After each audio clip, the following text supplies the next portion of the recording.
प्रश्न आहे, what is frozen shoulder आणि why is it common in diabetes?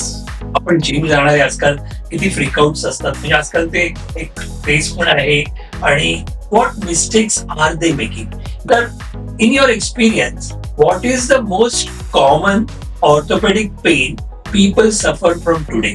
म्हणजे तुमच्याकडे सेलिब्रिटी, खेळाडू आणि ज्येष्ठ नागरिक येतात, त्यांच्या वेदनांचे प्रकार वेगळे असतात का? तर शोल्डर पेन कोणाला असतील तर त्यापैकी प्रश्न आहे. तर बघा मित्रांनो, तुमचा पण हा प्रश्न आहे का? Why does shoulder pain become common after the age of 40? 40 वर्षानंतर, म्हणजे 40 झाल्यानंतर खांद्यांचे दुखणे का वाढते? हा एक सिंपल प्रश्न, कॉमन. फर्स्ट ऑफ ऑल, हा प्रश्न बरोबर आहे का? निश्चितपणे, म्हणजे हा एकदम काय म्हणतात आजचा बर्निंग क्वेश्चन आहे असं तुम्ही म्हणू शकता. की त्याच्यासाठी माझं एकदम सोपं उत्तर आहे. ज्या क्षणाला तुम्ही जन्म घेतला, डे 0 ऑफ युअर बर्थ पासून, आता तुम्ही 40 म्हणालात म्हणून मी 40 असतो, 40 वर्ष एव्हरी डे तुमचा शोल्डर चालू आहे. अजून ह्युमन्सने इतके सारे कम्प्युटर्स बनवले, एवढे ऍडव्हान्स सिस्टम बनवले, अजून कुठली अशी सिस्टम नाही जी 40 वर्ष विदाऊट फेल चालते.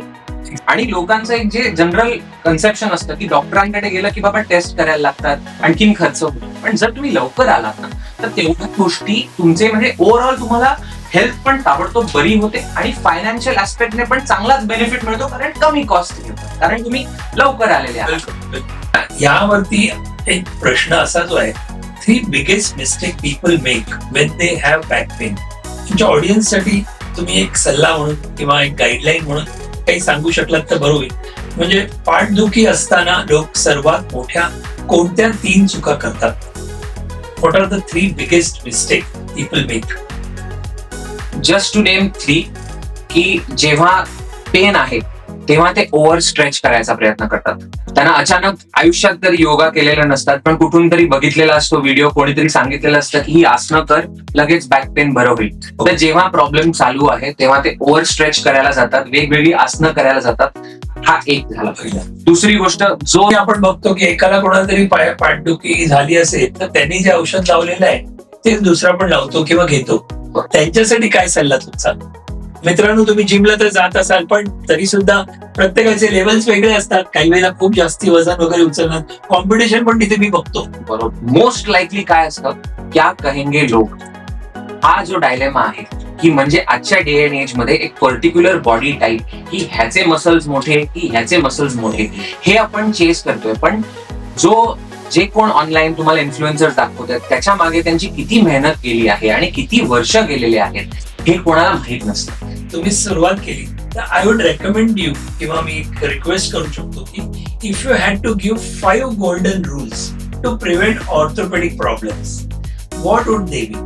पेन किलरची म्हटल्याप्रमाणे पेन किलर लॉंग टर्म साठी सस्टेनेबल नाहीये. का तुम्हाला एखाद दिवशी म्हणजे सहनच होत नाही एवढं दुखणं झालं, एखादं SOS बेसिसवर तुम्ही घेतलं, म्हणजे ऍज अँड वेन रिक्वायर्ड बेसिसवर एखादी गोळी घेतली, तर that wouldn't cause any problem. पण again please consult and take, कारण कोणाला पेन किलर्स पण थाउजंड्स ऑफ टाईपचे आहेत. तुम्हाला कुठली सूट होते पेक्षाही तुम्हाला कुठली रिक्वायर्ड आहे ती नीट जाणून घेणं गरजेचं आहे. मी असं म्हणतो 40 नंतर 3 वर्षातनं एकदा तरी टेस्ट करायला हव्या. मित्रांनो, ऐकताय ना?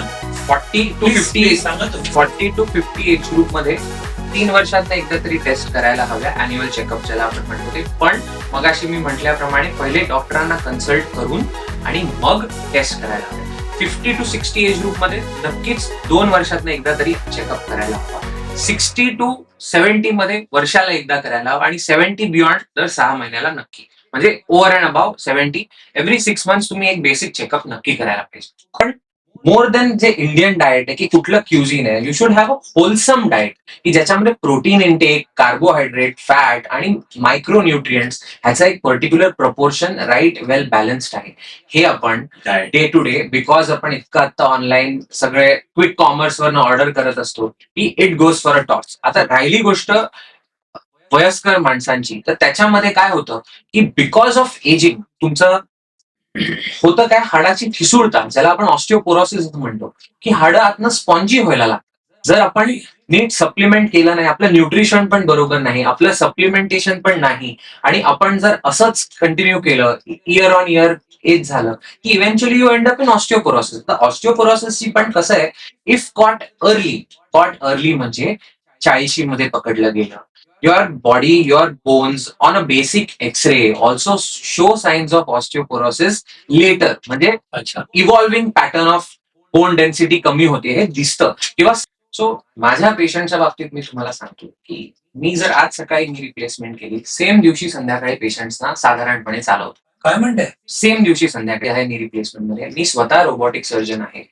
बस हा एपिसोड तुमच्या सगळ्यांसाठी आहे, आपल्या सगळ्यांसाठी आहे.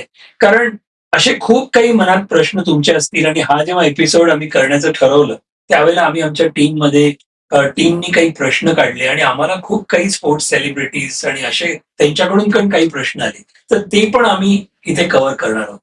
गाईड करा. 5 simple solutions. Wholesome, balanced meal, same time of eating. Can physiotherapy cure most shoulder problems without surgery? हजारोच्या हजारो प्रॉब्लेमची फिजिओथेरपी हा इलाज नाही.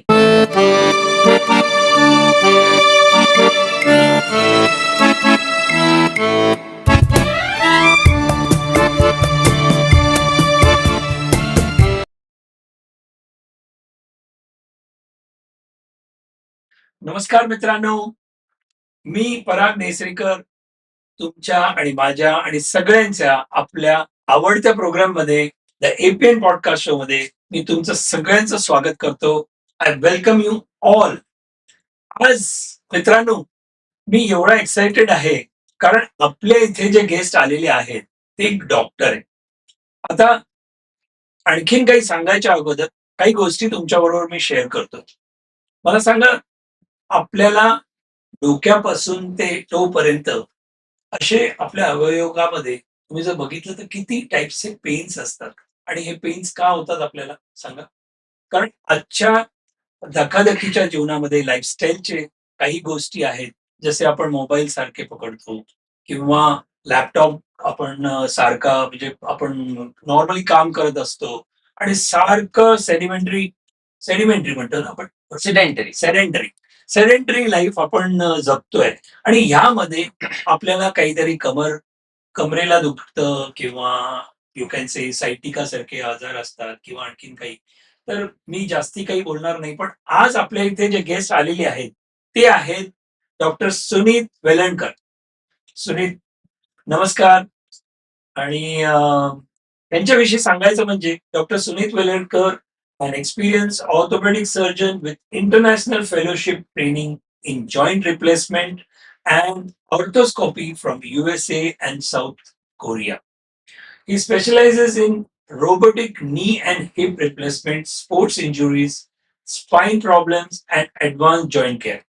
मित्रांनो, हे झालं छोटंसं इंट्रोडक्शन फॉर्मॅलिटीसाठी, पण काही जास्ती गोष्टी आपण त्यांच्याकडूनच ऐकूया. आणि आज हा एपिसोड तुमच्या सगळ्यांसाठी आहे, आपल्या सगळ्यांसाठी आहे. कारण असे खूप काही मनात प्रश्न तुमचे असतील आणि हा जेव्हा एपिसोड आम्ही करण्याचं ठरवलं त्यावेळेला आम्ही आमच्या टीमनी काही प्रश्न काढले आणि आम्हाला खूप काही स्पोर्ट्स सेलिब्रिटीज आणि असे त्यांच्याकडून पण काही प्रश्न आले, तर ते पण आम्ही इथे कव्हर करणार आहोत. तर सुनीत, डॉक्टर सुनीत तुमच्या बरोबर आम्हाला बोलायचं आहे आणि खूप खूप प्रश्न आहेत. तुम्ही रेडी आहात? ॲब्सोल्युटली. सर्वात आधी नमस्कार येस. आणि थँक्यू सो मच, तुम्ही मला आज इथे आमंत्रित केलं आहे. मी तुमचे आधीचे काही व्हिडिओज पाहिलेले आहेत. अतिशय उत्स्फूर्तपणे आणि उत्कृष्टपणे तुम्ही सगळ्यांशी एंगेज करता. सगळ्या गेस्टकडनं तुम्ही जेन्युइन जे आजचे बर्निंग प्रॉब्लेम्स आहेत Yes. त्याची माहिती विचारता. त्यामुळे तुमचं आणि तुमच्या पूर्ण टीमचं माझ्याकडनं म्हणजे जेन्युइन तुम्हाला नमस्कार आणि थँक्यू मला इथे बोलवण्याकरता. येस. आणि चला सुरुवात करूया. सुरुवात करूया. Sure. कारण डायरेक्ट डॉक्टर म्हटलं की असं होतं की मला इथे दुखते, इथे दुखते, तिथे दुखते, आणि तुम्ही तर ऑर्थोपेडिक सर्जन आहात. तर मला डायरेक्टली प्रश्न आपल्याला विचारायचा जो आहे, पहिली गोष्ट ती अशी की मी अगोदर काही फॉर्मॅट सांगतो की मी काही प्रश्न जे काढलेले आहेत, कारण आपले ऑडियन्स असे नॉन महाराष्ट्रीयन्स पण आहेत आणि वेगवेगळ्या लँग्वेजचे मधले आहेत, तर त्या प्रत्येकाला उपयोगी होईल म्हणून मी हे प्रश्न जे आहेत ते इंग्लिशमध्ये पण बोलणार आहे, म्हणजे सांगणार आहे आणि मराठीमध्ये पण सांगणार आहे. आणि मग तुम्ही उत्तर निश्चित. तुमच्या म्हणजे इंग्लिशमध्ये, इंग्लिश, हिंदी, मराठीमध्ये तुम्ही द्या. म्हणजे सगळ्या भाषेत बेसिकली बोलायचं. येस. जेणे आपल्या पूर्ण पूर्ण भारतवर्षाला हा मेसेज जायला पाहिजे असं आपल्याला. ऍब्सोल्युट. म्हणजे निश्चितपणे. महत्वाची गोष्ट काय की आपल्याला कम्युनिकेशन महत्वाचं आहे. की तुम्ही जे सांगणार आहात, आजची जी इम्पॉर्टंट गोष्ट आहे, ती लोकांपर्यंत पोहोचायची हाच एक उद्देश आहे. तर निश्चितपणे. पहिला प्रश्न माझा डॉक्टर सुनील तुमच्यासाठी असा आहे, की what inspired you to become an orthopaedic surgeon? म्हणजे तुम्हाला ऑर्थोपेडिक सर्जन बनण्याची प्रेरणा कशातून मिळाली? सांगू शकाल का आम्हाला तुमची छोटी जर्नी कशी? मी या प्रश्नाला ना तुम्हाला एकदम आधीपासून जाऊन ह्याचं उत्तर तुम्हाला देतो, की ऑर्थोपेडिक सर्जन हे बनायचं हे तर माझ्या एमबीबीएस डेज मध्ये ठरवलं गेलं. पण in the first place doctor बनायचं हे कुठून ठरलं? तर मी लहानाचा मोठा होत असताना माझ्या घरी मोठे डॉक्टर म्हणजे मोठे आदर्श होते माझे मामा. सो मी जेव्हा ते स्वतः त्यांचं करिअर बनवत होते, तेव्हा त्यांच्याबरोबर मुंबईतल्या विदाऊट नेमिंग द हॉस्पिटल्स अनेक हॉस्पिटल्सच्या ओपीडी पर्यंत मी गेलेलो आहे. त्यांच्या गाडीत बसून राहिलेलो आहे. अनेक ठिकाणी मी बघितलेलं आहे. त्यांना सारखं फोनवर बोलताना बघितलं आहे, की बाबा आपण दुसऱ्यांच्या आयुष्यामध्ये काहीतरी बदल करू शकतो आणि त्यामुळे लोकांचं आयुष्य बेटर करू शकतो. हे मी फर्स्ट हँड लहानाचं मोठं होत असताना बघितलं आहे. ह्याच्यापेक्षा मोठं इन्स्पिरेशनची काही गरजच नाही पडत. म्हणजे एव्हरीथिंग अपार्ट एक या प्रोफेशनमध्ये एक तर नोबिलिटी अटॅच्ड आहे. दुसरी गोष्ट एवढ्या जवळचा व्यक्ती, एवढा मी त्यांची आणि स्वतः जर्नी ते जेव्हा जस्ट त्यांच्या ट्रेनिंग डेज मधनं पास आउट झाले होते, तिथपासनं आज ते काय म्हणतात, मुंबईतले सर्वात प्रसिद्ध डॉक्टर आहेत. मुंबईतच नाही म्हणा, पूर्ण भारतातले त्यांचं नाव पण सांगा. डॉक्टर आपल्या प्रेक्षकांना म्हणजे मला माहिती आहे, पण त्यांच्याकडे पण समजून देत त्यांना पण सांगा. ड्यू कोर्स ऑफ टाइम मध्ये Yes, सांगतो आधी yes, मी yes. स्टोरीच्या आधी रिव्हील नाही करणार असं म्हणता येईल. सो काय म्हणतात मी त्यांची जर्नी खूप लहान असताना म्हणजे आपण म्हणतो जे आपले जेव्हा आपण घडत असतो त्या काळामध्ये त्यांची स्टोरी एवढी क्लोजली मी पाहिली. म्हणजे त्यांचा मी पहिला मुलगा असल्यासारखं असलं तर सगळीकडे घेऊन जात होते मला.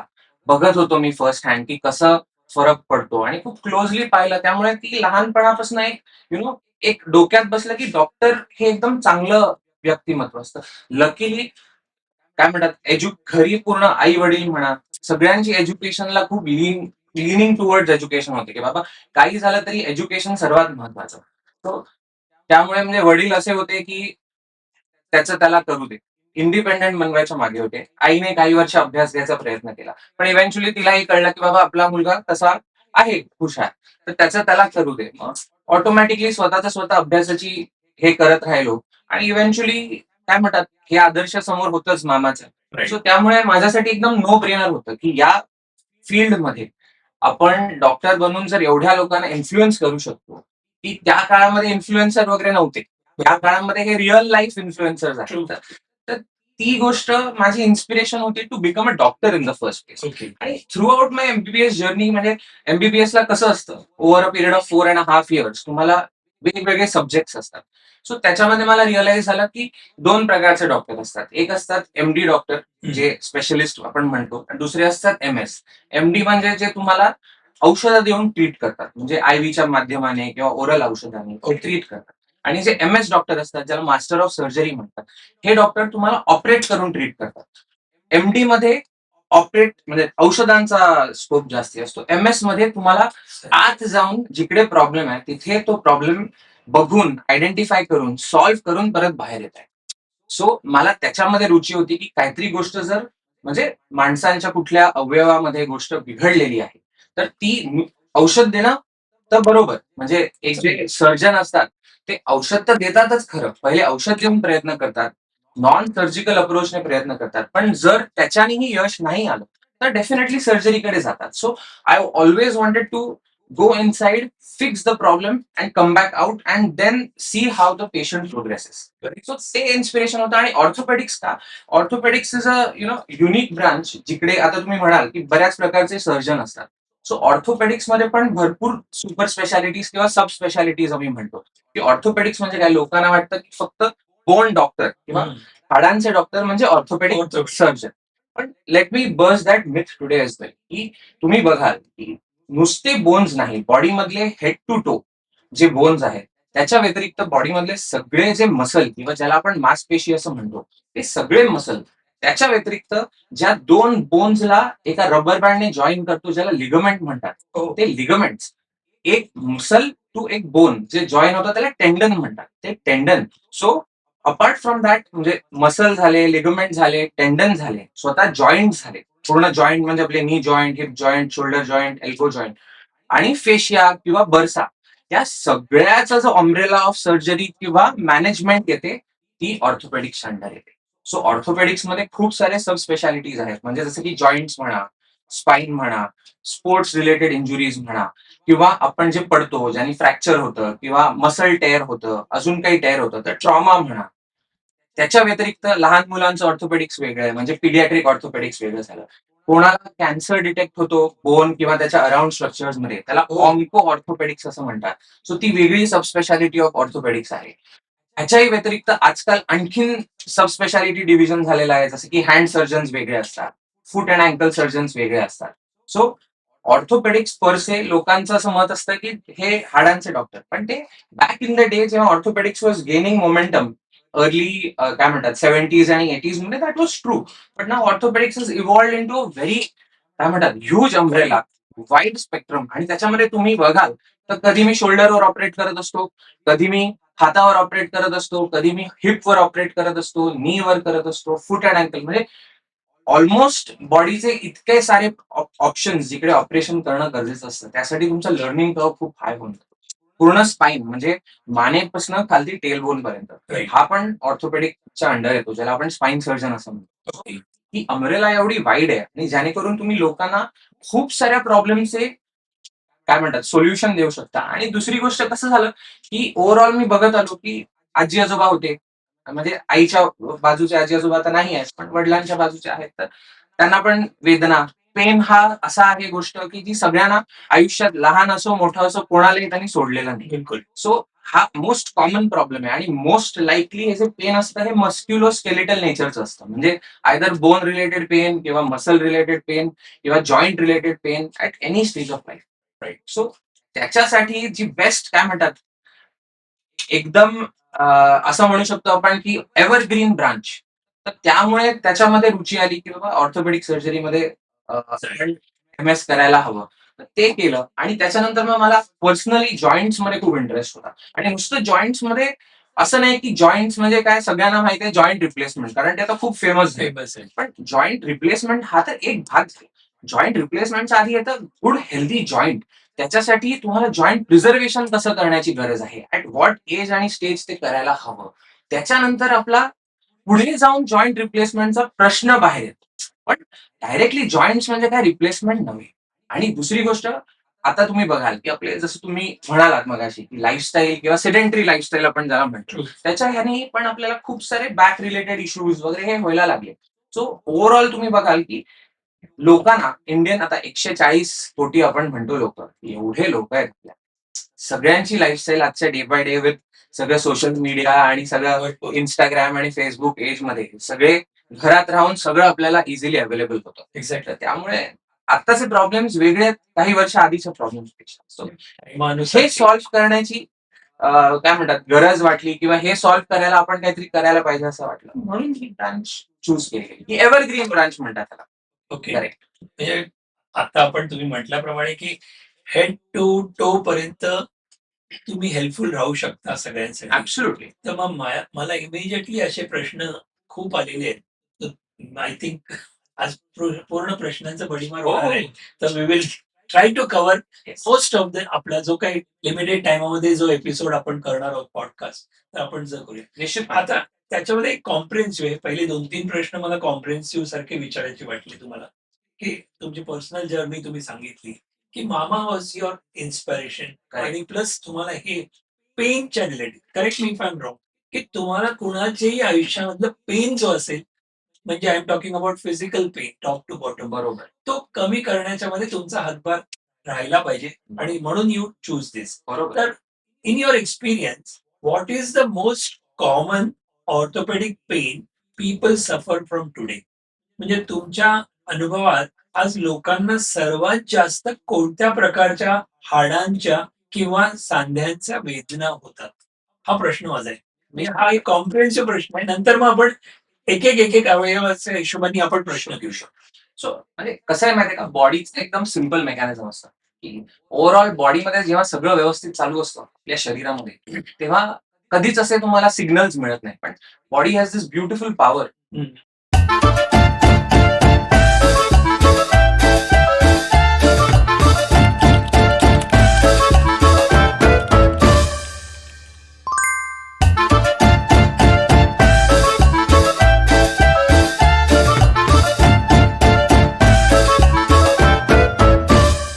ऑफ सेंडिंग यू सिग्नल्स, आणि ते एकदम क्रूड प्रकारे असतात. So the most common and basic signal of something which is not functioning properly आहे पेन.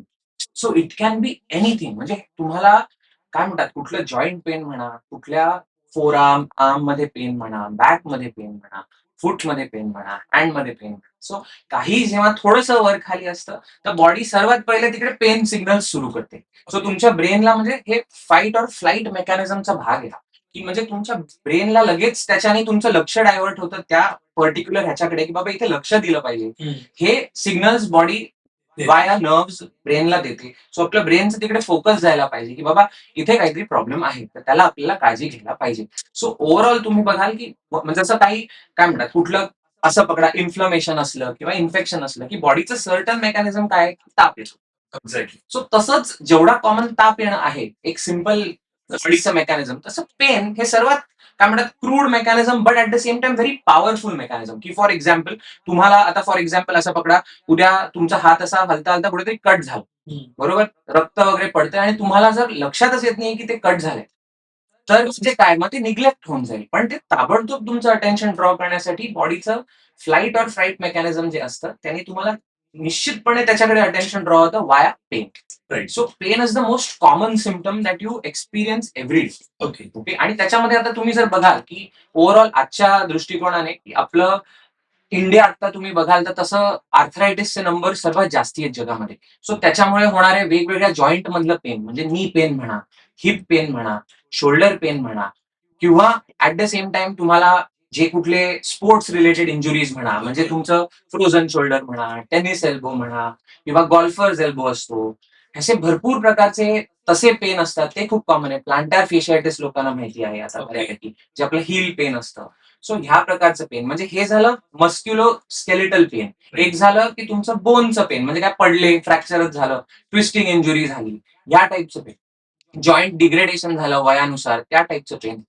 हाडं ठिसूळ झाली, ज्याला ऑस्टिओपोरोसिस म्हणतात, वयानुसार ऑस्टिओपोरोसिसचं पेन, की जे तुमच्या मणक्यात दिसतं, तुमच्या हिप मध्ये दिसतं. अजून म्हणजे सगळ्या प्रकारचं इव्हेंच्युअली आउटकम असतो की पेन. पण जास्ती कुठले येतात आजकाल? सर्वात जास्त कॉम्प्रिहेन्सिव्ह प्रश्न असं म्हणजे विचारतात. तुमचं नी पेन सर्वात कॉमन आहे, लोअर बॅक पेन सर्वात कॉमन आहे, हिप पेन सर्वात कॉमन आहे. हे तुम्ही बघाल तर टॉप 3 आहेतच. त्याचे- येस येस, तर आपण आता जर चालता चालता स्प्रेन, ज्याला आपण म्हणतो लचकला पाय माझा, बरोबर असं पण खूप वेळेला आपण बघतो. बरोबर. तर ते पेन, आणि ते पण त्याला आपण मसल पेन म्हणतो का? म्हणजे आता आता कसं आहे माहितीये का, ज्याला हे तुम्ही पाय लचकला, लचकला किंवा बरोबर, मुरगळला, लचकली. लचकली.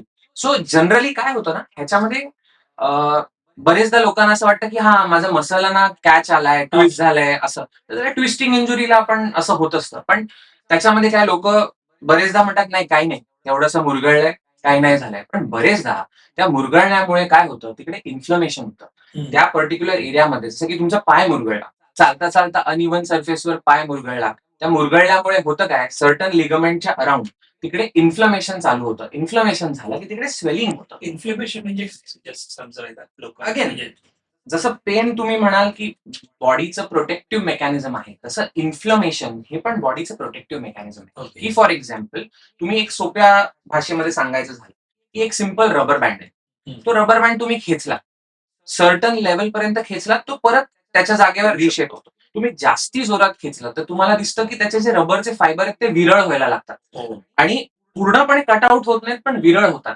तेव्हा पण तुम्ही स्नॅपबॅक केला तरी तो परत जागेवर येतो. तुम्ही जास्ती खेचायला लागता तसा जिकडे विरळपणा आहे तो वाढत राहतो, विरळ होतो आणि इव्हेंच्युअली तुटतो. ह्यालाच आपण मसलच्या लॉजिकमध्ये म्हणतो की साधं स्ट्रेन असू शकतं किंवा स्प्रेन असू शकतं किंवा पार्शल टेअर असू शकतं किंवा कम्प्लीट टेअर असू शकतं.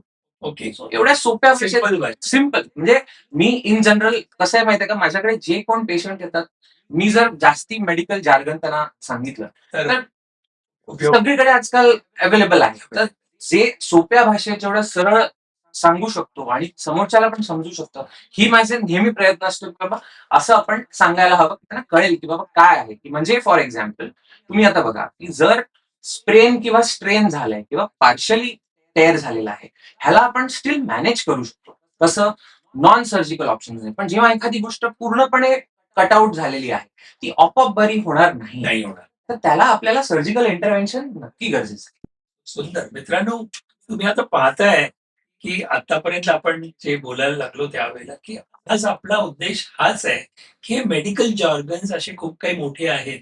ते म्हणजे डॉक्टर सुनीत त्यांच्याकडून आपल्याला समजून पण घ्यायचंय आणि तुम्हाला सुद्धा आता या मोमेंटला कुठलातरी पेन असू शकतो. नसला तर चांगलीच गोष्ट आहे. पण जर असेल तर तयार राहा, की सगळी उत्तरं आज आपण यांच्याकडून घेऊया.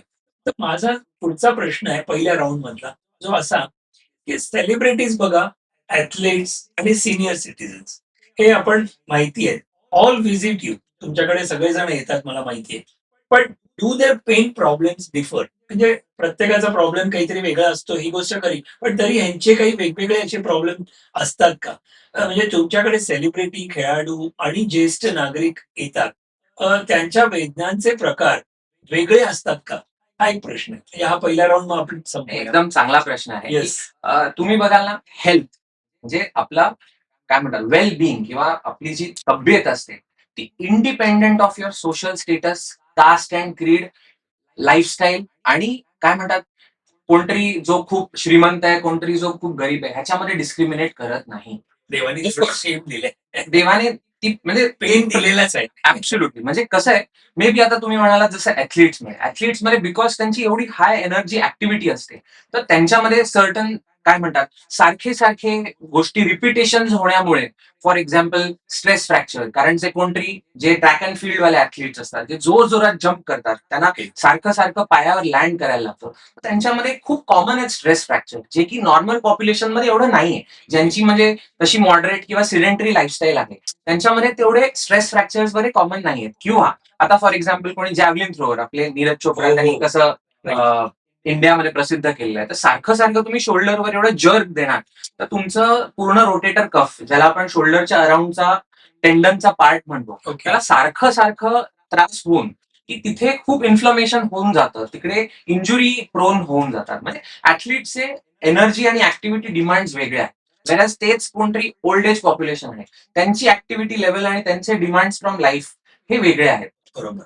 अगेन्स्ट दॅट कोण जे सेलिब्रिटीज असतील, त्यांची मोर प्रोटेक्टेड लाईफस्टाईल आहे. हम्म. तर त्यांच्यामध्ये जराही पेनला मे बी एकदम लगेच ते काळजीपूर्वक हे करतील. पण इन जनरलाइज पॉप्युलेशनसाठी माझं एवढंच म्हणणं आहे सगळ्यांसाठी, की जर तुम्हाला त्रास किंवा पेन होतो आहे, it is always better to not avoid it immediately. आपल्याकडे काय ओव्हर द काउंटर बऱ्याच गोष्टी मिळतात. बरोबर. त्यामुळे पटकन काहीतरी पॉपअप केलं, ते स्वतः सेल्फ मेडिकेट केलं.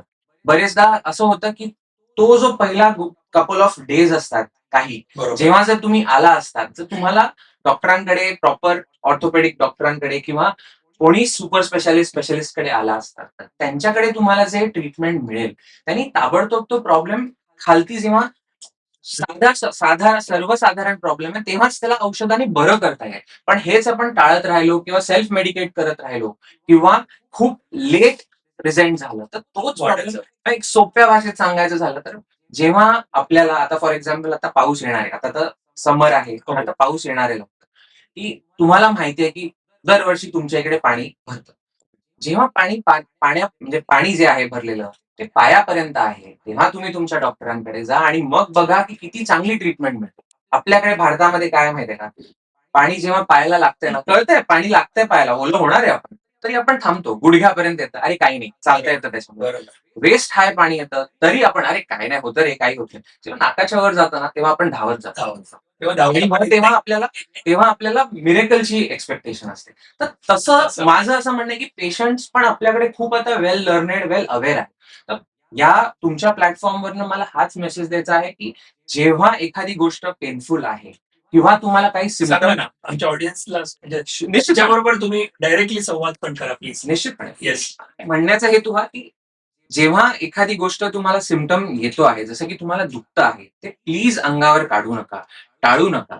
तुमच्या ओळखीच्या जे कोण स्पेशलिस्ट असतील, जसे की ऑर्थोपेडिक डॉक्टर असतील, अजून कोणी सुपर स्पेशलिस्ट असतील, त्यांच्याकडे जाऊन दाखवा, की तेव्हा मे बी तो प्रॉब्लेम छोटा असेल. तेव्हा साध्या औषधाने त्याला बरं करता येईल. पण तेच आपण अंगावर काढलं, टाळलं, महिन्याभराने गेलं, की तोच प्रॉब्लेम कारण बघा प्रॉब्लेम आहे तो आपोआप तर बरा होणार नाही. त्याच्यासाठी काहीतरी तर आपल्याला करायला हवं. जर आपोआप बरा झाला असता तर मग आपल्याला डॉक्टरांची गरजच नव्हती. आलं का लक्षात? बरोबर, राईट. So next. तर मला आता खूप प्रश्न विचारायचे आहेत, जे असे की आता मी बॉडीचे पार्ट्सच्या हिशोबाने आपण प्रश्न घेऊया. म्हणजे बरोबर. जसे की कोणाला डोक्यापासून नेकचे प्रॉब्लेम असतील, मग शोल्डर्सचे असतील, बरोबर. मग आपण सगळे आपण ट्राय करूया आणि तुमच्याकडून आम्ही काही प्रश्नाची उत्तरं अपेक्षा करतो. तर पहिला आता ही राउंड आपण आता बघूया, ती अशी की हेड आणि नेक पेन.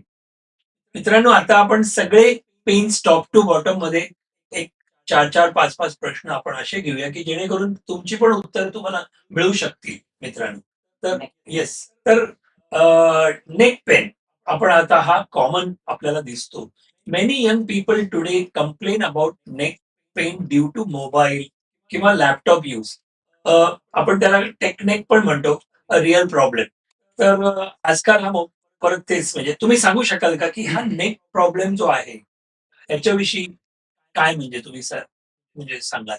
बघा, ही आपली आत्ताची जी पिढी आहे, ही सगळी T20ची जनरेशन आहे. अगदी. तर म्हणजे तुम्हाला स्क्रीन टाईम जो आहे, तो 10-10, 20-20 सेकंडचे जे रील्स आहेत, ते स्क्रोल करत असताना किती तास निघून जातात हे आपल्याला कळत नाही. बिलकुल. बरेचसे आपले आय-टी सेक्टरचे जॉब्स म्हणा किंवा ओव्हरऑल आपला ह्युमन बीइंगचा स्क्रीन टाईम हे जे 2000 सालापासून जेवढा वाढलेला आहे, पूर्ण आपल्या ह्युमन्सच्या एव्होल्यूशन हिस्ट्रीमध्ये कधीच नव्हता. सो त्या स्क्रीनमुळे आपला एक पर्टिक्युलर अँगल नेकचा होतो. त्याच्यानंतर तो जो constantly hours and hours without moving our neck आपण हे करतो. तर त्याच्यामुळे एक पर्टिक्युलर अँगलमध्ये तुमचा सर्व्हायकल स्पाइन जर गेला, तर लाँग टर्ममध्ये त्यांनी त्याच्या अराउंडचे जे पॅरास्पायनल मसल्स असतात, तर ते मसल्स कधी ना कधीतरी त्रास देणार आहेत. कधी ना कधीतरी तुमचे जे सर्व्हायकल स्पाइनचे व्हर्टिब्रे आहेत किंवा त्याच्यामधले डिस्क आहेत, त्याच्यामध्ये तो त्रास सुरू होणार आहे. कारण एक पर्टिक्युलर अँगलमध्ये तुम्ही फॉर एक्झाम्पल का आपण म्हणतो, की म्हणजे आपले योगाच्या ह्याच्यामध्ये पूर्ण एन्शंट नॉलेज आहे, की बाबा योगा करायला पाहिजे. मोबिलिटी आणि मोटिलिटी दोन्ही महत्वाचं आहे. बिलकुल. तर ते ह्याच्याचसाठी आहे, की तुम्ही फॉर एक्झाम्पल रोज नुसते झोपून राहिला. 24 तास झोपून राहिला. असे 2-2 महिने 24 तास झोपून राहिला. जेव्हा 2 महिन्याच्या एंडला एकदम हेल्दी माणूस जरी असेल, तर जेव्हा तो 2 महिन्याच्या एंडला उठेल, बिकॉज 2 महिने कुठलेही मसल्स, कुठलाही यूज यूज नसल्यामुळे, डिसयूजमुळे त्याला स्टिफनेस येईल. हो. राइट. सो हे आता एका पर्टिक्युलर पोझिशन मध्ये आपण बघत बसलोय, स्क्रोल करतोय. राइट. कुठल्या टाईपची उशी वापरतो आहे, कुठल्या टाईपचा हो, असे प्रश्न आहेत माझे. करेक्ट. तर त्याच्यावर अवलंबून आहे. पण more because of sedentary lifestyle. ह्याला लागून माझा असा प्रश्न आहे, की how can someone know if their neck pain is muscular or related to spine? आता बघा, ही कॉमन गोष्ट असू शकते, की छोटं माझं मान दुखायला लागले, की लगेच काही ऑर्थोपेडिक डॉक्टरांकडे जायला पाहिजे किंवा जातात लोकं, असं होत नाही. तर पण मला समजायला स्वतःला, आज आपले प्रेक्षक एवढे पाहत आहेत, की माझी इथे मान दुखते किंवा काही असेल, तर हे मस्क्युलर आहे का स्पाइनच्या रिलेटेड आहे, हे मला समजू शकतं का? आणि तुम्ही काय गाईड कराल? आणि मग त्याच्यानंतरचा माझा जो प्रश्न आहे कनेक्टिंग, की is sleeping with a wrong pillow responsible for neck pain? हे दोन्ही प्रश्नाचे उत्तर तुम्ही सांगू शकता? निश्चितपणे आपल्याकडे इंडियामध्ये ना एकदम ऑसम हॅक असतात सगळ्यांकडे. काय? की कुठेही दुखलं तर त्याला टक टुक अशी मान अशी अशी अशी अशी गोल गोल विथ ड्यू रिस्पेक्ट बघतो पण आपण. की असं करा तसं कटकट करा. आवाज. मी सिम्पल सांगतो तुम्हाला, anything in excess is problematic. Okay. Always ends up in vomiting. की तुम्ही जोर जोरात जेव्हा मान अशी अशी फिरवता, तर तेव्हा त्या क्षणाला जरी तुम्हाला वाटलं की अरे जरा मला स्टिफनेस कमी झाला, लॉंग टर्म मध्ये तुम्ही तुमच्या सर्व्हायकल स्पाइन अलाइनमेंट आणि तिकडचे जे सगळे मसल्स आहेत त्यांना त्रासच देत आहात. सो लॉंग टर्म मध्ये सोपं काय करता येईल आपल्याला? काही नाही, तर जर तुम्हाला मानेत दुखायला लागलं, तर एक सिंपल शेक घ्या. कुठला हॉट वॉटर बॅग असते किंवा हिटिंग पॅड असतो. सिंपल एक शेक घ्या. पण जर तिकडे स्वेलिंग वगैरे असेल, तर शेक नाही घेऊ शकत. ओके. मग तुम्ही ताबडतोब डॉक्टरांकडे जा. स्वेलिंग म्हणजे तुमचा हा मानेमध्ये काही स्वेलिंग झालं किंवा असं असेल, तर तुम्ही सेल्फ मेडिकेट प्लीज करू नका. ओके. किंवा आणि स्वतःची मान अशी अशी हलवली की म्हणजे ते बरोबर झाली असं नसतं. बरेचदा आपण जेव्हा ते काय म्हणतात असं आपण जेव्हा करतो म्हणजे तेव्हा आपण जे काही स्पाईनचे मोशन आहेत त्याला हायपर एक्झॅजरेटेड मोशन मधनं आपण नेतो. म्हणजे नॉर्मली आपण एवढंच करतो पण जेव्हा टक करतो तेव्हा आणखीन खालपर्यंत नेतो. सो त्याला सगळे झटका आणि हिसका हे दोन्ही बसतं. सो एका दिवसाने फरक नाही पडत पण लॉंग टर्म मध्ये ही जी हॅबिच्युअल सवय होऊन जाते तर ते डॅमेजिंग होऊन जाते. ओके. या मानेसाठी. आता दुसरा भाग प्रश्न तुमचा जो आहे दुसरा पार्ट की is using a wrong pillow bad for हे कॉमन आहे आजकाल. एक्झॅक्टली. म्हणजे मी सॉरी, मी स्वतः मित्रांनो तुम्हाला आश्चर्य वाटेल, तुम्ही पण असाल का बाबा, 4 ते 5 किलो मी चेंज केली. आज अफोर्ड करू शकतो म्हणून काही असेल, पण आपण ही एवढी नरम आहे किंवा ही अशी, तर असं होत असेल तर कुठली राईट आहे आणि कसं करावं? सर्वायकल नेक पेनच्या बाबतीत किंवा पिलो यूजच्या बाबतीत there is no perfect answer.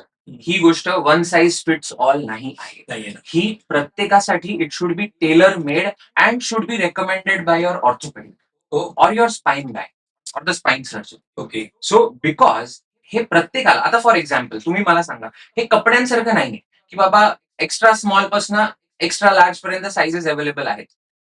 असं मेडिसिन नाहीये. मेडिसिन हे कस्टम मेड कपड्यासारखं आहे की it has to be tailored for individual needs. So एखादं फॉर एक्झाम्पल एखाद्याला आता इथे मसल पूल झालेला आहे तर त्याला तुम्ही एकदम स्टिफ पिलो दिली तर त्याला त्रासच होणार आहे आणखी. ओके. पण अगेन्स्ट दॅट आता फॉर एक्झाम्पल ज्यांचं सर्व्हायकल स्पाईन स्पाझम मध्ये आहे, okay, loss of cervical lordosis सारखं वगैरे झालेला त्यांना तुम्ही खूपच सॉफ्ट पिलो दिली तरी प्रॉब्लेमॅटिक आहे. ओके. त्यांना मग थोडं फर्म पिलो पाहिजे. सो इंडिव्हिज्युअल नीड्स डिफर आणि त्यामुळे एक गोल्डन आन्सर ह्याच्यासाठी नाहीये. नाही. जो तुमची एज, तुमची स्टेज आणि तुमचा काय प्रॉब्लेम आहे त्या हिशोबाने आपण पिलो रेकमेंड केली पाहिजे. पण मग कुणाला विचारायचं तुमचं म्हणणं? तेच म्हणणं आहे माझं की तुमच्या ऑर्थोपेडिक सर्जनना किंवा तुमच्या जो कोण स्पाईन स्पेशलिस्ट आहे त्यांच्याशी बोलणं केलं पाहिजे. करेक्ट.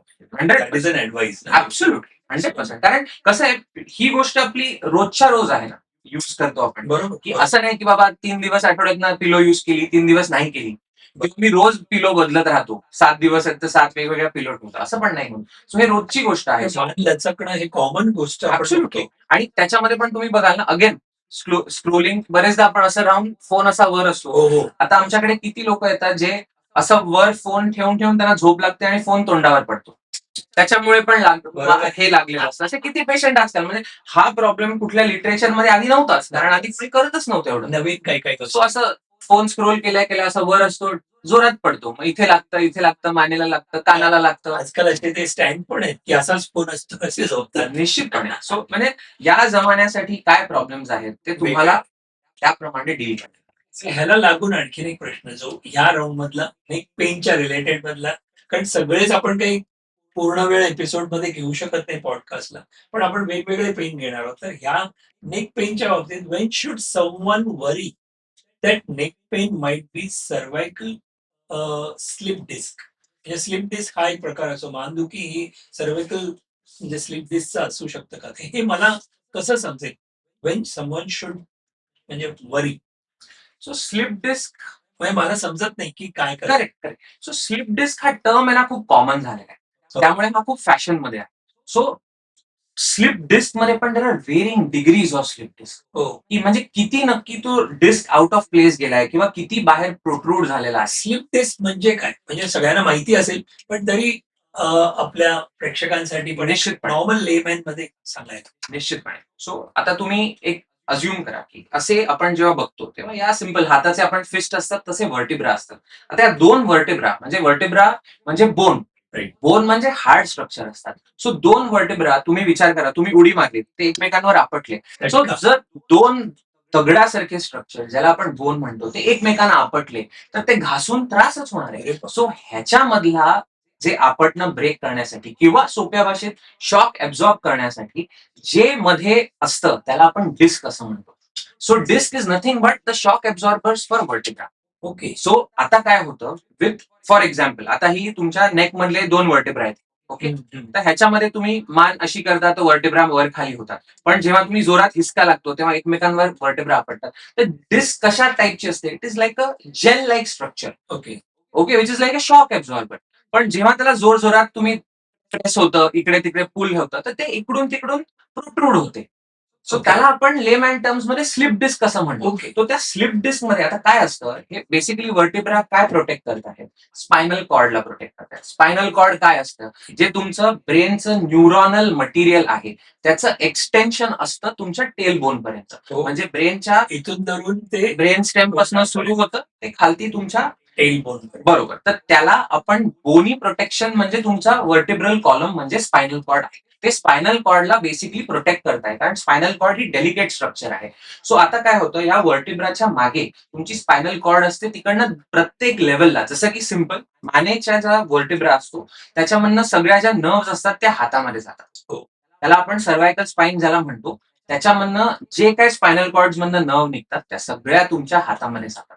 सो काय होतं, जेव्हा जनरली तिकडची डिस्क वगैरे आउट ऑफ प्लेस जाते, ज्याला आपण स्लिप डिस्क म्हणतो, किंवा प्रोट्रूड होते, कुठल्या डायरेक्शनला प्रोट्रूड होते ते महत्वाचं, कुठलं नर्व रूट इम्पिंज होतंय, इम्पिंज म्हणजे काय, चिमटा कुठल्या नर्व रूटला बसतोय हे महत्वाचं. त्याच्या हिशोबाने तुम्हाला हातामध्ये सिमटम्स यायला लागतात. नमनेस वगैरे कधी कधी कधी शोल्डर मध्ये येतो, कधी इथे येतो, फोर आर्म म्हणजे कधी आर्म मध्ये येतो, कधी फोर आर्म मध्ये येतो, कधी एल्बो मध्ये येतो, रिस्ट मध्ये येतो, फिंगर टिप्स मध्ये येतो. सो तिथे वेगवेगळे सिमटम्स दिसायला लागतात. ओके. सो ते बेसिकली हे तुमचं सर्वायकल स्पाईन बद्दलचं हे ओव्हरऑल पिक्चर असतो. पण वेन समवन शुड म्हणजे आता म्हटल्याप्रमाणे की when should someone worry that neck pain might be cervical slip disc, हे मला समजेल का, आणि मग मी बरोबर. मला जायचं कधी? पहिली गोष्ट तर तुम्ही ते सांगितलं की सूज आल्यानंतर तर जायलाच पाहिजे, पण आणखीन काही दुसरा मार्ग आहे? बरोबर, म्हणजे फॉर एक्झाम्पल पहिली गोष्ट तर डोक्यातनं वरी काढून टाकायला पाहिजे. वरी आपण कशासाठी करतो, कुठला तरी असा प्रॉब्लेम आहे ज्याला सोल्युशन नाही, So, त्याच्यासाठी आपण वरी करायला पाहिजे.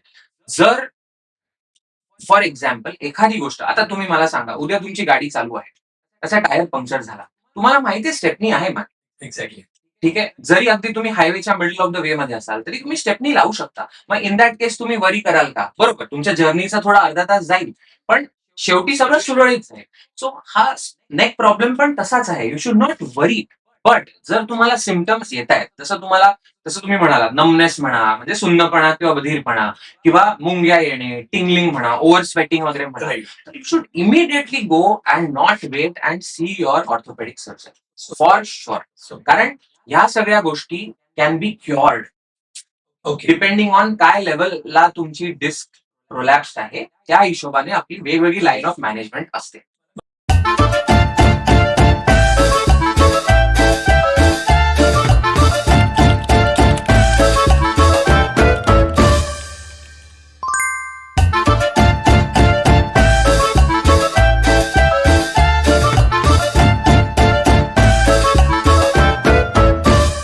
मला खूप आवडलं तुम्ही एक गोष्ट सांगितली. मित्रांनो, तुम्हाला पण आवडली असेल की डॉक्टरांनी आता काय सांगितलं, तुम्ही बघितलं की घाबरू नका, सगळ्याचं सोल्युशन आहे. म्हणजे दिस इज मोर इम्पॉर्टंट, कारण घाबरून आणखीन आपण काहीतरी रॉंग डायरेक्शनला जाऊ शकतो. तर आपण सेकंड राऊंड मध्ये शोल्डर पेन हा घेऊया. तर शोल्डर पेन कोणाला असतील तर त्यापैकी प्रश्न आहे. तर बघा मित्रांनो, तुमचा पण हा प्रश्न आहे का? Why does shoulder pain become common after the age of 40? 40 वर्षानंतर, म्हणजे 40 झाल्यानंतर खांद्यांचे दुखणे का वाढते? हा एक सिंपल प्रश्न, कॉमन. फर्स्ट ऑफ ऑल हा प्रश्न बरोबर आहे का? निश्चितपणे, म्हणजे हा एकदम काय म्हणतात आजचा बर्निंग क्वेश्चन आहे असं तुम्ही म्हणू शकता. हो. की त्याच्यासाठी माझं एकदम सोपं उत्तर आहे. ज्या क्षणाला तुम्ही जन्म घेतला, day zero of your birth पासन, आता तुम्ही 40 म्हणालात म्हणून मी 40 असतो, 40 वर्ष एव्हरी डे तुमचा शोल्डर चालू आहे. अजून ह्युमन्सने इतके सारे कम्प्युटर्स बनवले, एवढे ऍडव्हान्स सिस्टम बनवले, अजून कुठली अशी सिस्टम नाही जी 40 वर्ष विदाऊट फेल चालते. एक्झॅक्टली. पोस्ट 40 एवढे वर्ष वापरल्यामुळे काही ना काहीतरी वर खाली होणारच आहे. So it's a common. So it's a very common thing. कोणाला घाबरायची गरज नाही. ऍब्सोल्युटली. शोल्डर्स. आपण जे एवढे ऍडव्हान्स सिस्टम बनवले आहेत, ते जर 40 वर्ष विदाऊट फेलियर टिकू नाही शकत, तर ह्युमन बॉडीचं ब्युटी बघा, की खरंच आहे. ते 0 पासन 40 पर्यंत तुम्ही काही ना फॉल्ट येता चाललेलं आहे. पुढे जाऊन काय ना काहीतरी वरखाली होणारच आहे. तर त्याला लवकर तुम्ही ऍड्रेस केलं, ताबडतोब तुम्ही त्याला अटेन्शन दिलं, जसं मी म्हटलं की बॉडी सिग्नल्स देत असते, आपल्यावर आहे ते किती लवकर समजायचंय आणि किती पटकन डॉक्टरांकडे जायचंय. आणि लोकांचं एक जे जनरल कन्सेप्शन असतं की डॉक्टरांकडे गेलं की बाबा टेस्ट करायला लागतात, आणखीन खर्च होतो. पण जर तुम्ही लवकर आलात ना, तर तेवढ्या गोष्टी तुमचे म्हणजे ओव्हरऑल तुम्हाला हेल्थ पण ताबडतोब बरी होते आणि फायनान्शियल ऍस्पेक्टने पण चांगलाच बेनिफिट मिळतो, कारण कमी कॉस्ट होतात, कारण तुम्ही लवकर आलेले आहात. बिलकुल बिलकुल. So early presentation is the की. सुपर. आता माझ्या प्रेक्षकांसाठी तुम्ही सांगाल का की फ्रोझन शोल्डर हा प्रश्न आहे. व्हॉट इज फ्रोझन शोल्डर आणि why is it common in diabetes? म्हणजे कुणाला जर डायबिटीज असेल तर हा कॉमन असू शकतो. म्हणजे प्लीज, पहिली गोष्ट व्हॉट इज फ्रोझन शोल्डर आमच्यासाठी प्रेक्षकांसाठी जरूर सांगा. त्याच्यावरनं मला एक म्हणजे विदाऊट नेमिंग एनीवन एक गोष्ट आठवते. काही वर्ष अगोदर माझ्या ओपीडी मध्ये एक गृहस्थ आले. सो ते म्हणाले की डॉक्टर बघा इथे हात लावून बघा. मला हात लावायला सांगितलं, की बघा इकडे ना बर्फाचा गोळा आहे. मी म्हटलं, "अरे काय झालं म्हणजे असं का म्हणताय तुम्ही?" "नाही, नाही बघा लागतोच आहे. बर्फच लागतोय बघा. मला फ्रोझन शोल्डर आहे करून." अच्छा. तर त्यांना मला समजावायला लागलं, की फ्रोझन शोल्डर म्हणजे हा बर्फ होणे नाही. तर ते मला दाखवत होते, की हे बघा इथे गोळा आहे, इथे गोळा आहे. म्हणजे हे 2 आईस क्यूब आज फॉर्म झालेले आहेत. ओके. म्हणजे माझा शोल्डर आता फ्रीज झालेला आहे. तर त्यांना म्हणजे मला आधी वाटलं मस्करीत ते म्हणतायत वगैरे. मी पण ऐकून घेतलं हे ते. मग नंतर कळलं, की एकदम सीरियस आहेत ते, की त्यांना असं कुठून तरी त्यांनी बघून आले, की अरे नाही फ्रोझन शोल्डर म्हणजे आतमध्ये बर्फ झालाय. बर्फ. की ओके. तुम्ही जरा बघा शेक वगैरे काहीतरी देऊन ते बर्फ वितळावा. ओके. की 5 मिनिटं झाली, 10 मिनिटं झाली. मी आपलं स्ट्रेट फेसने बोलतोय. नंतर मी म्हटलं 2 मिनिटं जाऊन आलो. कारण मला लिटरली एवढं हसायला येत होतं. तर बरोबर. मी आत जाऊन 2 मिनिटं हसलो आणि मग परत बाहेर आलो. कारण बरोबर नाही ना, बरोबर. त्यांचे जेन्युइन प्रॉब्लेम आणि त्यांना वाटलंय तसं. मी येऊन Exactly. विचार केला की कसं ह्यांना समजवू. मग मी त्यांना तेच सांगितलं. म्हटलं चालेल. तुम्हाला शेक देऊन असं वाटतंय ना, की हे झालंय. तर आपण बघूया म्हटलं. तर मी खरंच तिकडनं हीटिंग पॅड अरेंज म्हणजे हॉट वॉटर बॅग अरेंज केली आणि केलं. म्हटलं काका तुम्ही बाकीचे पेशंट मी बघतो, तुम्ही अर्धा तास थांबा, ते लावून ठेवा आणि अर्ध्या तासाने आपण परत बोलू. ओके. सो अर्धा पाऊण तास ते थांबले. सगळीकडे त्यांनी सांगितल्याप्रमाणे त्यांना आमच्या नर्सनी पण हेल्प केली. हॉट वॉटर बॅग लावली होती त्यांनी आणि अर्ध्या तासानंतर आले परत. म्हटलं काय काका बर्फ वितळला का? मग त्यांना म्हणजे कधी-कधी मनातले प्रश्न असतात हे. ऍब्सोल्युट. आणि जर तेव्हा मी फॉर एक्झाम्पल त्यांना डिसमिस केलं असतं किंवा रिडिक्यूल केलं असतं, की हे कुठून तुम्ही गुगलचं ज्ञान घेऊन आले वगैरे, तर त्यांना ही गोष्ट कळली नसती. तर जेव्हा मी त्यांना त्यांच्या भाषेमध्ये समजेल असं विचारलं, की "काका वितळला का बर्फ?" ते मला म्हणले, "नाही अजूनही लागतोय." म्हटलं, "बघा तो आहे का बर्फ?" एक्झॅक्टली. मग ते त्यांना समजलं मला काय म्हणायचंय. आजही ते माझे पेशंट आहेत. So nice. सांगण्याचा हेतू म्हणजे हे आपले प्रेक्षक पण म्हणजे मला म्हणायचं लेम अँड लँग्वेज साठी हा फ्रोझन शोल्डर म्हणजे ऐकतो, पण हे काय आहे सांगाल का? बरोबर. म्हणजे आता जसं तुम्ही काय म्हणाल होतं नक्की म्हणजे? करेक्ट. सो कसं असतं शोल्डर म्हणजे काय हा जॉइंट आहे. बरोबर. आणि तुम्ही जसं म्हणालात डायबिटीजमध्ये का फ्रोझन शोल्डर होतो? तोच एक्सटेन्शन. डायबिटीजमध्ये सोप्या भाषेत समजवायचं तर तुमची ब्लड शुगरमध्ये शुगर जास्ती असते म्हणजे काय ग्लुकोज जास्ती असतं. सो ग्लुकोज जेव्हा जास्ती असतं तर ते तुमच्या रोटेटर कफ मधल्या कोलॅजिन बरोबर जाऊन रिॲक्ट करतं. ओके. शेवटी रोटेटर कफ म्हणजे काय शोल्डरच्या अराउंडचं जे मस्क्युलेचर आहे बरोबर. त्याला रोटेटर कफ म्हणतो. तर तिकडे तुमचं जास्ती शुगरवालं ब्लड जाऊन सारखं सारखं टच झालं तिकडच्या कोलॅजिनला ते आणखीन स्टिफ बनवतं. ओके. आणि शोल्डरच्या अराउंड एक कॅप्सूल असते म्हणजे जॉईंटच्या अराउंड एक कॅप्सूल असते. त्या स्टिफनेसमुळे रोटेटर कफच्या ती कॅप्सूल पण कॉन्ट्रॅक्ट होऊन जाते. हा. तर त्यामुळे तुम्ही बघाल की त्या कॉन्ट्रॅक्ट झाल्यामुळे कॅप्सूलमुळे त्यांची मोशन कमी होतं. म्हणजे नॉर्मली जर खांदा इथपर्यंत वर करत असतील तर नंतर इथपर्यंतच व्हायला लागतो. हो. सो म्हणजे हात हलवायला बेसिकली फ्रोझन शोल्डर म्हणजे काय स्टिफनेस झालेला असतो. ओके. तर त्याच्यामध्ये डायबिटीजचं का कोरिलेशन आहे कारण जास्ती ग्लुकोजमुळे तिकडे कोलॅजिन स्टिफ करतं आणि दुसरी गोष्ट कॅप्सूल जी असते ती रिट्रॅक्ट करतं. त्यामुळे कॅप्सूल टाईट झाली की शोल्डर पण याचं सोल्युशन मग तुम्ही अर्थात असेल पण तरी निश्चितपणे म्हणजे नॉर्मल काय म्हणजे एक वाचू शकतो का? हे कमी करू शकतो का? आणि जर असेल कोणाला तर मग त्यांनी काय? पर्टिक्युलरली डायबिटीज मध्ये तुम्ही रेग्युलरली शुगर मॉनिटर करणं गरजेचं आहे. आणि कसं आहे sugar monitor when I say that की तुम्ही घरी होम किट्स घेऊ शकता किंवा दुसरी गोष्ट दर 6 महिन्यांनी एकदा हॉस्पिटलमध्ये एक शुगरची टेस्ट करू शकता. की त्यांनी काय तुम्हाला माहितीये की तुम्ही खूप जास्ती जास्ती ओव्हर हायपरग्लायसेमियामध्ये नाही आहात. सो ते जर नाही झालं तर तुम्हाला फ्रोझन शोल्डर येण्याची जी एज आहे ते खूप हायर होऊन जाईल. सो शुगर कंट्रोल सर्वात महत्वाचा लॉंग टर्म मध्ये बघता. त्यामुळे मग फ्रोझन शोल्डर पण होणार. याची ट्रीटमेंट काय असते? सर्जरी असते का काय असतं? मला माहिती. प्रत्येक गोष्टीची नॉन सर्जिकल एज वेल एज सर्जिकल ट्रीटमेंट Okay. असते. आता तुम्ही कुठल्या स्टेज ऑफ फ्रोझन शोल्डर मध्ये येता लेम अँड टर्म्स मध्ये फ्रीझिंग फेज मध्ये येता फ्रोझन फेज मध्ये येतात की थॉईंग फेज मध्ये येतात. हो. या 3 फेजेस पैकी कुठल्या फेज मध्ये तुम्ही आहात त्या हिशोबाने त्याची ट्रीटमेंट होते. क्या बात. सो मित्रांनो, तुम्हाला फ्रोझन शोल्डर बाबतीत कळलं असेल, मला तर कळलं. I hope this will be helpful to you. आता many gym going youngsters suffer shoulder injuries. आपण जिम जाणारे आजकाल किती फ्रीकआउट्स असतात, म्हणजे आजकाल ते एक क्रेज पण आहे. आणि what mistakes are they making? Gym करणाऱ्या तरुणांमध्ये खांद्यांचा दुखापती का होतात आणि ते कोणत्या चुका करतात, हे आपले जिम मित्रांनो, तुम्ही जिमला तर जात असाल, पण तरी सुद्धा प्रत्येकाचे लेव्हल्स वेगळे असतात. काही वेळेला खूप जास्ती वजन वगैरे उचलणार, कॉम्पिटिशन पण तिथे मी बघतो. बरोबर. What is right? आणि हे यंगस्टर्स सफर शोल्डर इंजुरीज, तर ह्या बाबतीत सांगा मिस्टेक्स काय करतात? ह्याचं म्हणजे मी म्हणायचं झालं तर ह्याचं मल्टीफॅक्टोरियल कॉझेशन आहे. ह्याला एक पर्टिक्युलर कॉज आपल्याला पिन पॉइंट नाही करता येणार. मोस्ट लाईकली काय असतं, क्या कहेंगे लोग?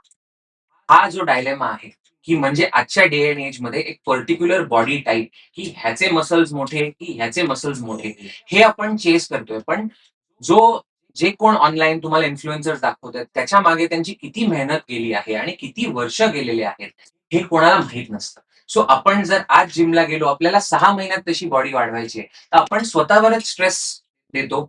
स्वतः त्याच्यामुळे आपण काय करतो, खूप लवकर मोठे रेप्स घ्यायला लागतो. त्याच्यामुळे जो एक मायक्रो ट्रॉमा आपण ज्याला म्हणतो, मायक्रो ट्रॉमा म्हणजे छोटा छोटा रोज रोज ट्रॉमा होत राहतो त्याला. आणि त्यामुळे इव्हेंच्युअली हे जे तुम्ही म्हणताय की शोल्डर प्रॉब्लेम सुरू होतात. तर त्याच्यासाठी आपण सर्वात महत्वाचं काय आहे, की एक स्टेप लॅडर पॅटर्न फॉलो केलं पाहिजे. की शिडी कशी असते, आपण जर एका पायरीवरनं डायरेक्ट 5व्या पायरीवर उडी मारली, तर ती शिडी पण पडणार आणि आपण पण पडणार. बरोबर, बरोबर. जर आपण एक एक पायरी वर चढत गेलं, तर ऑटोमॅटिकली आपण टॉपवर पोहोचणार. ग्रेट. सो तो जर आपण अप्रोच फॉलो केला for gym gym gym people, actually gym enthusiast आपण म्हणू शकतो, की ते सर्वात महत्वाचं. हळूहळू वाले असतात किंवा नॉर्मली डेली जाणारे असतात, आणि खरंच लोक क्या कहेंगे. मित्रांनो, असं होतं का बघा, मला पण असं होतं की अरे, तो एवढं म्हणजे काय म्हणायचं, एक्झाम्पल ट्रेडमिल वरती त्यांनी 30 मिनिटं धावला, मी 45 मिनिटं धावलं पाहिजे, तो एवढ्या स्पीडला मी आणखीन. आजकाल कॉम्पिटिशन पण असतं, प्लस ते वेटचं मी बघतो. विथ ड्यू रिस्पेक्ट हा मित्रांनो, तर एवढे वेट केले, मी आणखीन एवढं वेट करतो. तर निश्चित एक समाधान असतं, पण ते काळजी घे. पण म्हणजे ह्याच्यामध्ये मी आणखीन एक म्हणेन, म्हणजे व्हेरी होतं प्रत्येकाचं. की लाईफमध्ये हेल्दी कॉम्पिटिशनने आणखीन तुमचं प्रोग्रेसच होतं. पण जेव्हा काय म्हणतात, ती अनहेल्दी कॉम्पिटिशन आहे, की जस्ट बिकॉज माझ्या बाजूच्याने एवढं वेट उचललं, त्याच्या मागे त्याचा फॉर्म किती आहे, किती Exactly. वर्षाची तपस्या आहे, किती प्रॅक्टिस आहे, हे पण बघणं गरजेचं आहे. Person to person. ती हेल्दी तुम्ही कॉम्पिट करा तुमच्या जिम बडी बरोबर, दॅट्स अ डिफरंट थिंग. पण कोणतरी तिकडे करताय म्हणून मला पण ते करून बघायचंय. आपले मसल्सचा tone, texture, fibre length, quality तेवढी मच्युअर्ड आहे का तेवढं स्ट्रेस घेण्यासाठी, हे महत्वाचं. आणि दुसरी गोष्ट, समहाव जिम मध्ये आपल्याला इन्फ्लुएन्स पण केलं जातं, अरे अजून एक सेट मार, अजून एक सेट मार. Exactly. की I have again with all due respect, अरे माझं कोणाशी काही हे नाही, पण जे पहिल्या दिवशी कोणाला किती करायला पाहिजे, पहिल्या वर्षाला किती करायला पाहिजे, 5व्या वर्षाला किती करायला पाहिजे, ह्याचा फ्रिक्वेन्सी, अँप्लिट्यूड सगळं चेंज होतं. पण तुम्ही पहिल्याच दिवशी जर म्हणजे खूप सारं प्रोटीन दिलं, आणि खूप रेप्स मारले, म्हणजे तुमच्या पहिल्या महिन्यातच मसल्स येतील का? नाही. बरोबर. सो इट्स अ प्रोसेस आणि we should treat your body like a temple, exactly. Not take too many unwanted things in it. मित्रांनो, तुम्हाला कळलं असेल की जिम जाणार असाल तुम्ही आणि जात असाल, तर त्यासाठी तुम्ही म्हणजे जर कॉम्पिटिशन मध्ये जात असाल, तुम्ही स्वतःची कॉम्पिटिशन करा. कालच्यापेक्षा आज बरं आहे, दॅट इज गुड. पण आता डॉक्टरांनी जे सांगितलं त्याची काळजी मात्र जरूर घ्या. कारण body, treat your body as a temple, ही खूप छान वाक्य सांगितलं. पण आता हा एक मोठा प्रश्न जो मला असं वाटतो, can physiotherapy cure most shoulder problems without surgery? आजकाल खूप काही आपण बघतो. अनेक खांद्यांच्या समस्या ऑपरेशन शिवाय फिजिओथेरपी बऱ्या होऊ शकतात का? हा प्रश्न आहे. ह्याचा मी तुम्हाला एक छान उत्तर देईन, की आधी आपल्याला आयडेंटिफाय करायला हवा, की इन जनरल आपण लेमॅन टर्म मध्ये काय म्हणतो, बाबा शोल्डर प्रॉब्लेम आहे. पण शोल्डर मध्ये हजारो प्रॉब्लेम्स आहेत. त्या हजारोच्या हजारो प्रॉब्लेमची फिजिओथेरपी हा इलाज नाहीये.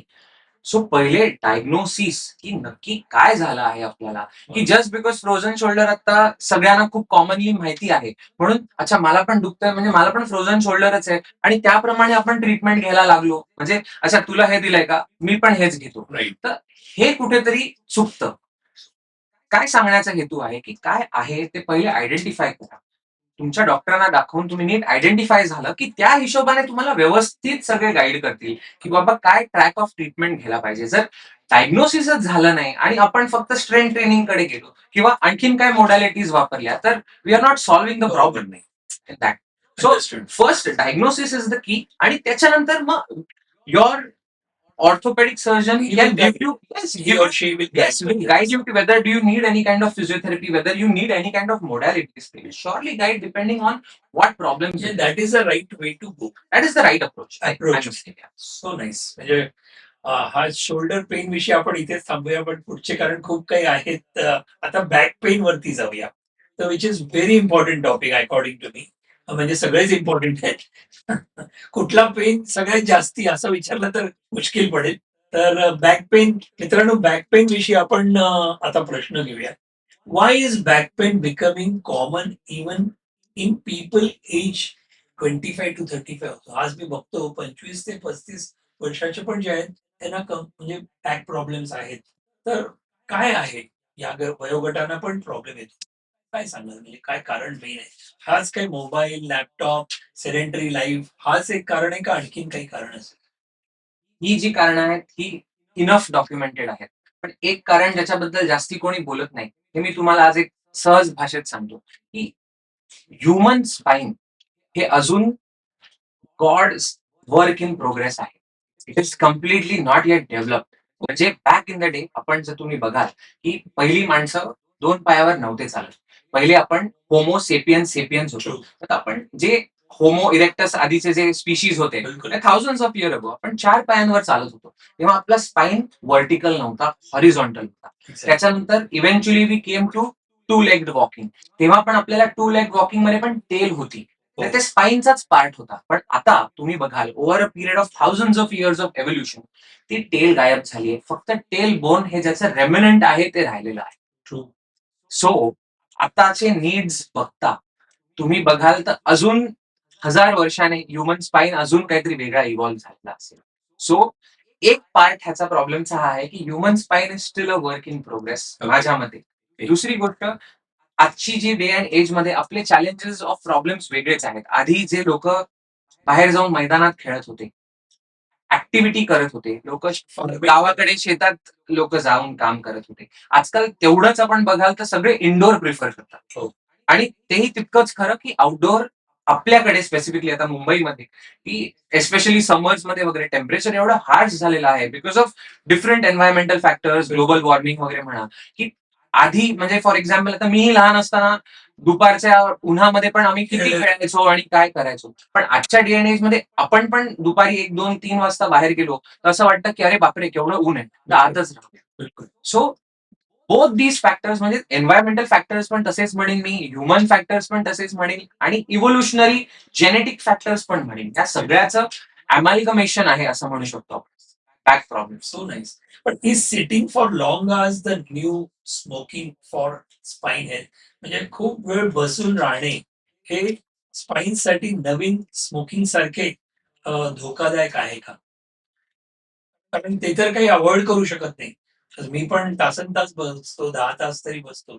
पण सगळेजण बघतात सोशल मीडियावरती की असं करावं. होत नाही. पण दिस इज सिटिंग, म्हणजे हेच आहे का कारण सगळ्यात So, जास्ती? सिटिंग हा एक प्रकार म्हणजे सिटिंग मध्ये काय होतं तुमचं बेसिकली की जेव्हा तुम्ही बसता जर फॉर एक्झाम्पल तुमचं पॉश्चर करेक्ट नाहीये एस्पेशली लोअर बॅक एरियामध्ये किंवा तर काय होतं की तुमचा सेंटर ऑफ ग्रॅव्हिटी आहे ना तो थोडा खालती शिफ्ट होतो. हम्म. आणि फॉर एक्झाम्पल लोअर बॅक मध्ये सर्टन एरियाज आहेत तिकडे सर्वात जास्ती प्रेशर येतं. मग तिकडनं ज्या स्पाइनच्या नर्व्स निघतात आणि ज्या पायामध्ये जातात त्याच्यावर खूप तणाव येतो. हो. आणि त्यामुळे जर तुमचं लो लाईन सिटिंग किंवा काय म्हणतात आपण असं पोक काढून बसतो, एक्झॅक्टली. असं मागे रिक्लाइन होऊन बसतो. सो या सगळ्या गोष्टीमध्ये पॉश्चर इज द की. कारण लॉंग टर्म मध्ये तुम्ही सिटिंग तर अवॉइड नाही करू शकत पण right type of sitting with right posture, with right supports is the key forward. That is important. Absolutely. मला एक आता हा प्रश्न इथे नाहीये. आजकाल आपण वेब सिरीज बघतो. मला खूप आवड आहे. मी वेब सिरीज बघत राहतो. आणि एक दिवस असं झालं, की माझ्या तिथे कडे ती रॉकिंग चेअर सारखी असते ना, ती म्हणजे होती म्हणा, ती देऊन टाकली शेवटी. पण त्याच्यावरती बसून मला आवडत होतं.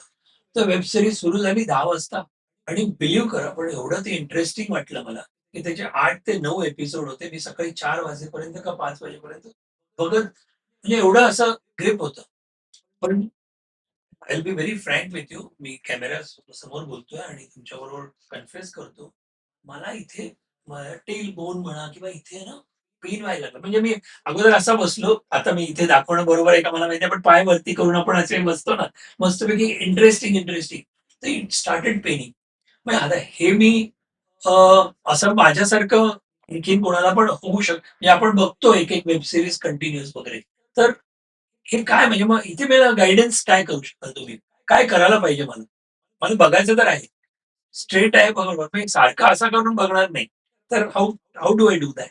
सो म्हणजे बेसिकली तुम्ही ज्याला आता हे जेन झी नेटफ्लिक्स अँड चिल हो. बिंज वॉचिंग केलंय असं म्हणतात. हो, हो, हो. बरोबर. सो ज्याच्यामध्ये तुम्ही ही जे सिरीज मॅरेथॉन केली, सो हेच जर तुम्ही एक काय म्हणतात ऑर्थोपेडिकली प्रिस्क्राईब्ड जर पॉश्चरचा तुमचा सोफा किंवा रिक्लायनर असता, okay. That would have been much more better for you. की आता काय झालं, तुम्ही सोफ्यावर बसून पाय वर करून हे केलं. तर म्हटलं तसं मी मगाशी पण काही वेळा आधी सांगितलं, की तुम्ही एकाच पोझिशन मध्ये खूप वेळ बसलात, तर तिकडे प्रेशर येणार. जर त्याला नीट सपोर्ट नसेल. हो, ती रॉकिंग चेअर होती ना वुडनवाली अशी करेक्ट जी असते ती. करेक्ट आणि त्याच्यामुळे कदाचित मी त्याच्यावरती उशी आणि काय पण घेतले Correct. होते. पण थोड्या वेळाने जेव्हा तुम्ही पाय वर केले असणार, तर हा. कुठे ना कुठेतरी पाय अनसपोर्टेड होता. पॉसिबल. हो, हो. सो पाय जर अनसपोर्टेड म्हणजे तुम्ही जिकडे पाय ठेवलेत वर करून असे, तिथून आणि तुमच्या लोअर बॅक पासून कुठे ना कुठेतरी True. सपोर्ट नव्हता. True. त्यामुळे ते असा भरपूर वेळ हवेत राहिल्यामुळे तो पेन चालू झाला. पण म्हणजे मला हे पेन आहे ना मग खूप वेळ असा मला वाटते काही आठवडाभर असा होत होता आणि घाबरलो. तर असं जर काही आता आपले प्रेक्षक पण काही ऑडियन्समध्ये बघत असतील, त्यांना पण कदाचित असं झालं. काय करावं म्हणजे? एक आहे की डॉक्टरांकडेच हो दॅट इज ओके. पण नॉर्मल घरगुती इलाज म्हणा किंवा घरगुती इलाज म्हणण्यापेक्षा what is more important first step I should be doing? सर्वात सोपं उत्तर सांगतो याच्यासाठी. घाबरायचं नाहीये मला. घाबरायचं नाहीये. दुसरी गोष्ट तुमच्याकडे माझा कॉन्टॅक्ट आहे. आता तर आपण एक ती वेगळी गोष्ट एक आहे. फोन घ्यायचा आहे, कॉल करायचा आहे आणि माझ्याशी बोलायचंय आणि लवकर भेटायला यायचंय आणि त्या रात्रीसाठी जेव्हा त्रास होतो आहे, त्यावेळेला थोडंसं गरम पाण्याने शेकायचं. खरं. बस. बाकी काही मलमने चोळायचं नाही, जास्ती दाबायचं नाही, काही नाही. साधं गरम पाण्याने शेका. गरम पाण्याने म्हणजे हिटिंग पार्ट पण इलेक्ट्रिक That is चालेल. also. त्या रात्रीसाठी वेळ मारून न्यायला नेक्स्ट दिवशी मला भेटा. ओके. मित्रांनो कळलं की नाही तुम्हाला ही गोष्ट महत्वाची. हा प्रश्न याच्यामध्ये नव्हता पण मी पर्सनली विचारून घेतला त्यांना. तर आता how dangerous is slip disc मगाशीच आहे आणि can it be heal without surgery? खूप लोकांना सर्जरीची भीती वाटते. इथं तुम्ही पण तुमच्याकडे येणारी माणसं किंवा पेशंट्स म्हणा बोलत असतील. तर स्लिप डिस्क किती गंभीर असते आणि ती ऑपरेशन शिवाय बरी होऊ शकते का? निश्चितपणे म्हणजे स्लिप डिस्क मगाशी मी म्हटलं की कुठल्या सेन्सेशनलाइज झालेला आहे की कुठल्या डिग्री पर्यंत आहे की नक्की काय आहे. स्लिप डिस्कचे पण बऱ्याच प्रकारचे स्लिप डिस्क असतात की कुठल्या साईडने ती बाहेर गेलेली आहे, मागून, बाजूने, पुढून, खालती दबली गेलेली आहे, पूर्णपणे बाहेर गेलेली आहे, पूर्ण डिस्कच डिजनरेट झालेली आहे, कोलॅप्स झालेली आहे. तर त्याप्रमाणे प्रत्येक गोष्टीसाठी तुमच्या बॅकमध्ये नॉन सर्जिकल ज्याला आपण कन्झर्वेटिव्ह असं म्हणतो, ती लाईन ऑफ मॅनेजमेंट असते आणि नंतर इफ व्हेरी ऍडव्हान्स्ड प्रॉब्लेम्स त्यासाठी सर्जिकल लाईन ऑफ मॅनेजमेंट पण असते. आणि व्हेरी फ्रँकली तुम्हाला सांगतो की आजच्या डे अँड एज मध्ये सायन्स एवढं ऍडव्हान्स्ड आहे की आता मी स्वतः जे स्पाईन सर्जरी करतो ती मिनिमली इन्व्हेसिव्ह स्पाईन सर्जरी असते. पेशंट नेक्स्ट दिवशी घरी जातात. क्या बात आहे.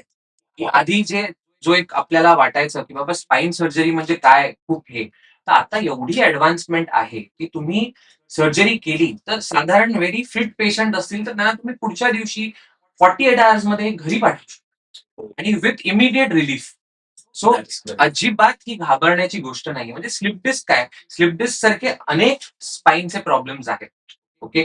स्पाईन मध्ये फ्रॅक्चर पण होतात, अजून पण काही स्पाईन रिलेटेड इश्यूज होतात.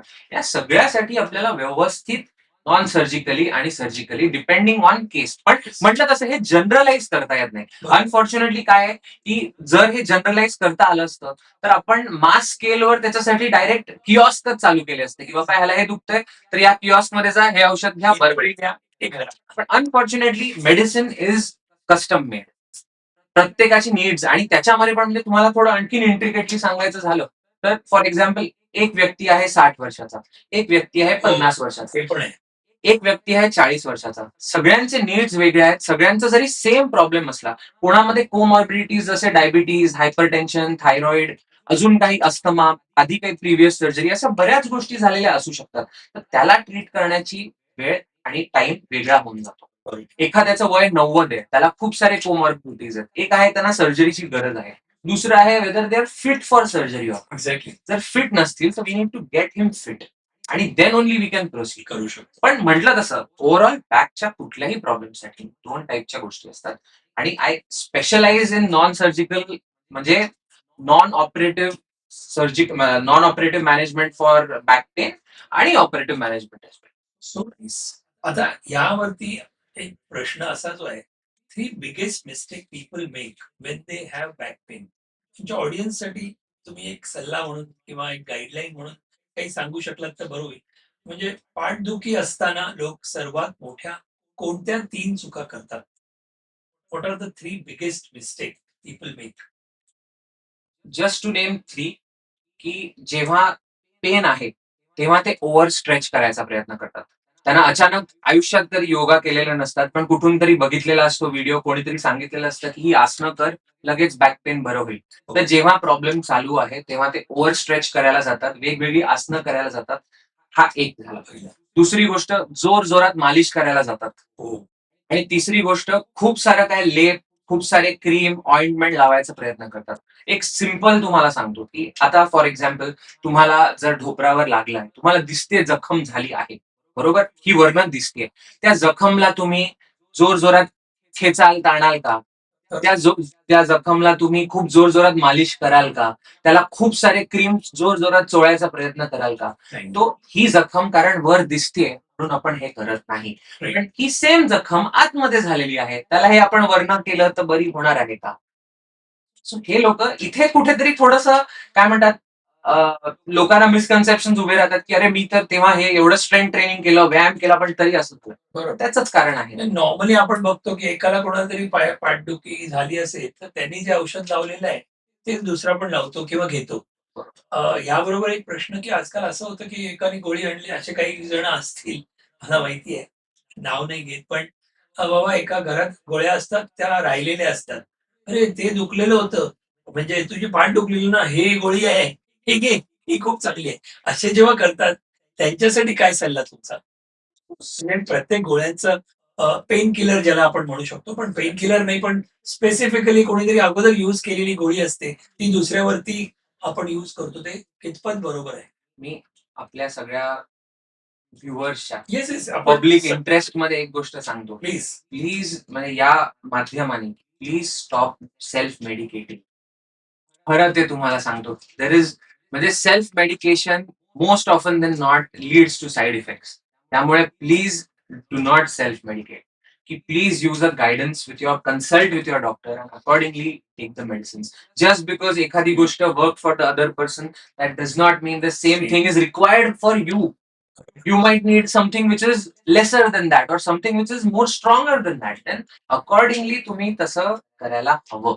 लोक पैसे वाचवायला जातात, पण ते at the end of the day they pay more actually in the long term. म्हणजे आज एक सॅटिस्फॅक्शन आहे की मी पैसे वाचवले, पण पुढे जाऊन त्याचा साईड इफेक्ट काय, what you said is right. मित्रांनो, जरूर यावरती तुम्ही लक्ष द्या, किंवा तुम्ही जर करत नसाल तर चांगली गोष्ट आहे. आता आपण नी पेन कडे जाऊया. हा पण एक मोठा चंक, म्हणजे माझ्याकडे प्रश्न हा जेव्हा तुम्ही येणार म्हणून आम्हाला कळलं, तर आम्ही काही आमचे जे क्लायंट्स आहेत, प्लस फ्रेंड्स आहेत, त्यांना आम्ही पाठवलं की तुम्हाला काही प्रश्न असतील तर पाठवा. तर त्यापैकी आम्ही काही ठराविक प्रश्न नी पेनसाठी काढलेले आहेत. तर तुमच्यासाठी पहिला प्रश्न असा आहे की knee pain is very common in India, असं कळतं. Why does it happen so frequently? म्हणजे भारतात गुडघेदुखी इतकी सामान्य का झाली आहे? म्हणजे मला तर सांगा, आमच्या प्रेक्षकांना सांगा. प्लीज हे कळेल तर बरं होईल. आता तुम्ही बघाल जसं इंडियाला डायबिटीज कॅपिटल म्हटलेलं आहे हो. भरपूर ग्लोबल हेल्थ बॉडीजने, तसं आता India because of a sheer size of population arthritis capital ही झालेली आहे. काय म्हणताय? व्हेरी फ्रँकली, आणि सांगण्याचा हेतू हा की एक तर आर्थरायटिस आणि दुसरं निग्लेक्ट, की वेळेच्या वेळी त्या प्रॉब्लेमचं सोल्युशन घेणं. म्हणजे for example again it all comes down to pain. जेव्हा तुम्हाला दुखणं सुरू होतं आहे तेव्हा जर तुम्ही नीट कन्सल्ट केलं, म्हणजे गुडघे डिजनरेट होणं हे असं काय ओव्हरनाईट होत नाही, ओव्हर मंथ्स होत नाही, ओव्हर इयर्स होतं. ओके. की जेव्हा तुमचे नॉर्मल गुडघे नॉर्मल नी असतो तिकडनं एक बॅड नी होईपर्यंतची जी जर्नी असते ती over a period of years असते. सो त्या क्षणी आपल्याला ते रेड फ्लॅग समजणे की बाबा पेन होतंय, मला वारंवार स्वेलिंग होत आहे, माझी चालण्याची क्षमता कमी झालेली आहे, बिकॉज ऑफ दॅट पेन मला मध्ये मध्ये बसावं लागतं ते पेन अवॉइड करायला. सो ह्या सगळ्या ज्या गोष्टी आहेत ह्या आपण खूप सिरियसली घेतल्या आणि लवकर डॉक्टरांकडे प्रेझेंट झालो तर मोर ऑफन देन नॉट आपण तो जो नी जॉईंट आहे त्याला प्रिझर्व करू शकतो. ओके. पण early presentation is the key there are various modalities. जर if you present in initial stages की आता बाबा वयानुसार गुडघे खराब व्हायला सुरुवात झालेली आहे, तर आता आपण जर लवकर ताबडतोब डॉक्टरांकडे जाऊन सुरुवात केली उपचाराला तर मे बी तुमचं जे नीची लाईफ आहे तुमच्या ओरिजिनल नीची life that can be prolong. Okay. 100% science back prolong आहे. पण बरेचदा आपण काय त्याला मालिश केलं, त्याला चोळलं, मसाज केलं बरोबर. आणि आतमध्ये काही फरक नाही पडत आहे. जे वेअर अँड टेअर होत आहे ते होतच राहणार आहे. There are so many other options आजच्या डे अँड एज मध्ये अँड इन दिस टाइम की जे तुम्ही अर्ली प्रेझेंटेशन मुळे we can start our patients on that आणि have seen excellent result with that as well. Okay. So जेवढं तुम्ही delay करत जाल तेवढा त्याचा त्रास जास्ती होणार आणि eventually you would need to be the need to be replaced. Okay. पण many people fear knee replacement surgery. Is is it म्हणजे रिअली द लास्ट ऑप्शन असतो ना? म्हणजे च्या बाबतीत म्हणजे शस्त्रक्रिया आहे ही करण्याची भीती पण असते, पण हेच काही मार्ग असतो का म्हणजे नी रिप्लेसमेंट सर्जरी?